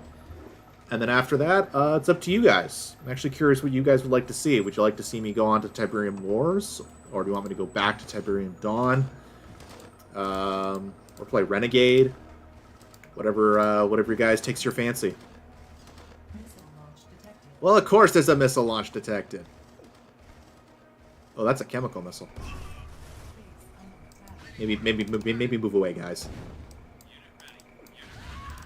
Unit lost. These things happen. Building. Oh my gosh. A Construction. lot of infantry. Infantry reporting. Building.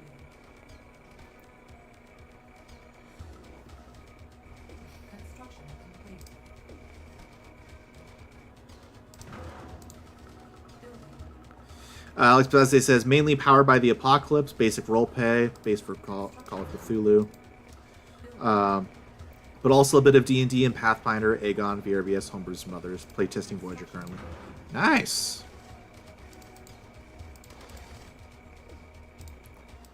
Always cool to see that. I'm currently playing in a D&D campaign right now, but I also DM with the Savage World system, which is super fun. Construction complete. Building. Okay. Construction complete. Building. Construction complete. All right, we're going to be wrapping up here soon, guys. So if there's anything else you guys would like to talk about, any other questions about future videos, the Tiberian Dawn documentary that I plan on doing at some point, or what games you want me to live stream once we're done with the Nod campaign of Tiberian Sun, which I will do after this. Now is the time. Who is that? Goodness, Nod. Not even in your final days can you stop from infighting.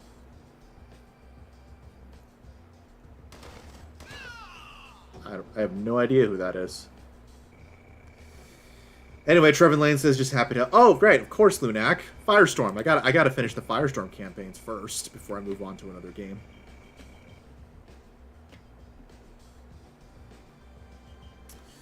That's a good point about the base building. Nastologic says, for now, the future of the series is to get all CNC games remastered, but with the source code drama, we have no idea how true there is, or do we even know who started? I have no idea. It's minorly frustrating to me, Nastologic, because, like, I feel like everybody's talking about that rumor as though it's gospel truth. But no one has ever been able to tell me where it comes from. I think I even got downvoted on the Command & Conquer subreddit for saying, like, it's just a rumor, nobody knows where it came from. Like, people are weirdly, like, religious about, like, no, it's 100% true. And it's like, look, I don't doubt you if you could give me any sort of source for, like, where you're getting that from. But no one has been able to. I'll be happy to believe it if you tell me, but no one has. I even talked to Joe Bostic, and he didn't confirm or deny the rumor, so I don't know. I don't know what everybody's on about. Never seen Blue Hassan units in this campaign. Yeah, I don't know what that's about. Alright, I'm going to save and end here, guys. Thank you all for watching. Glad we could make it through quite a few missions. Hopefully we'll finish the campaign next time. I'm not sure when I will do it. The next few Saturdays might be busy doing stuff with my fiance. Otherwise, I will try to get in another one either next week or the week after. Probably the week after, though. Yeah, Lunac says, actually they didn't start to search for them in the archives, but it's true, they were very blunt to EA while dealing with the Westwood storage stuff. Yeah, it's true. Lunac, you make a good point. There is a lot of stuff that they just didn't take very much care of in the archives. Thank you, Shot Combo. Thank you guys for coming. Thank you, Firestorm. Thank you, Vidit of Light. Thank you for all of you being here. And I will see you guys next time. Thanks for being at the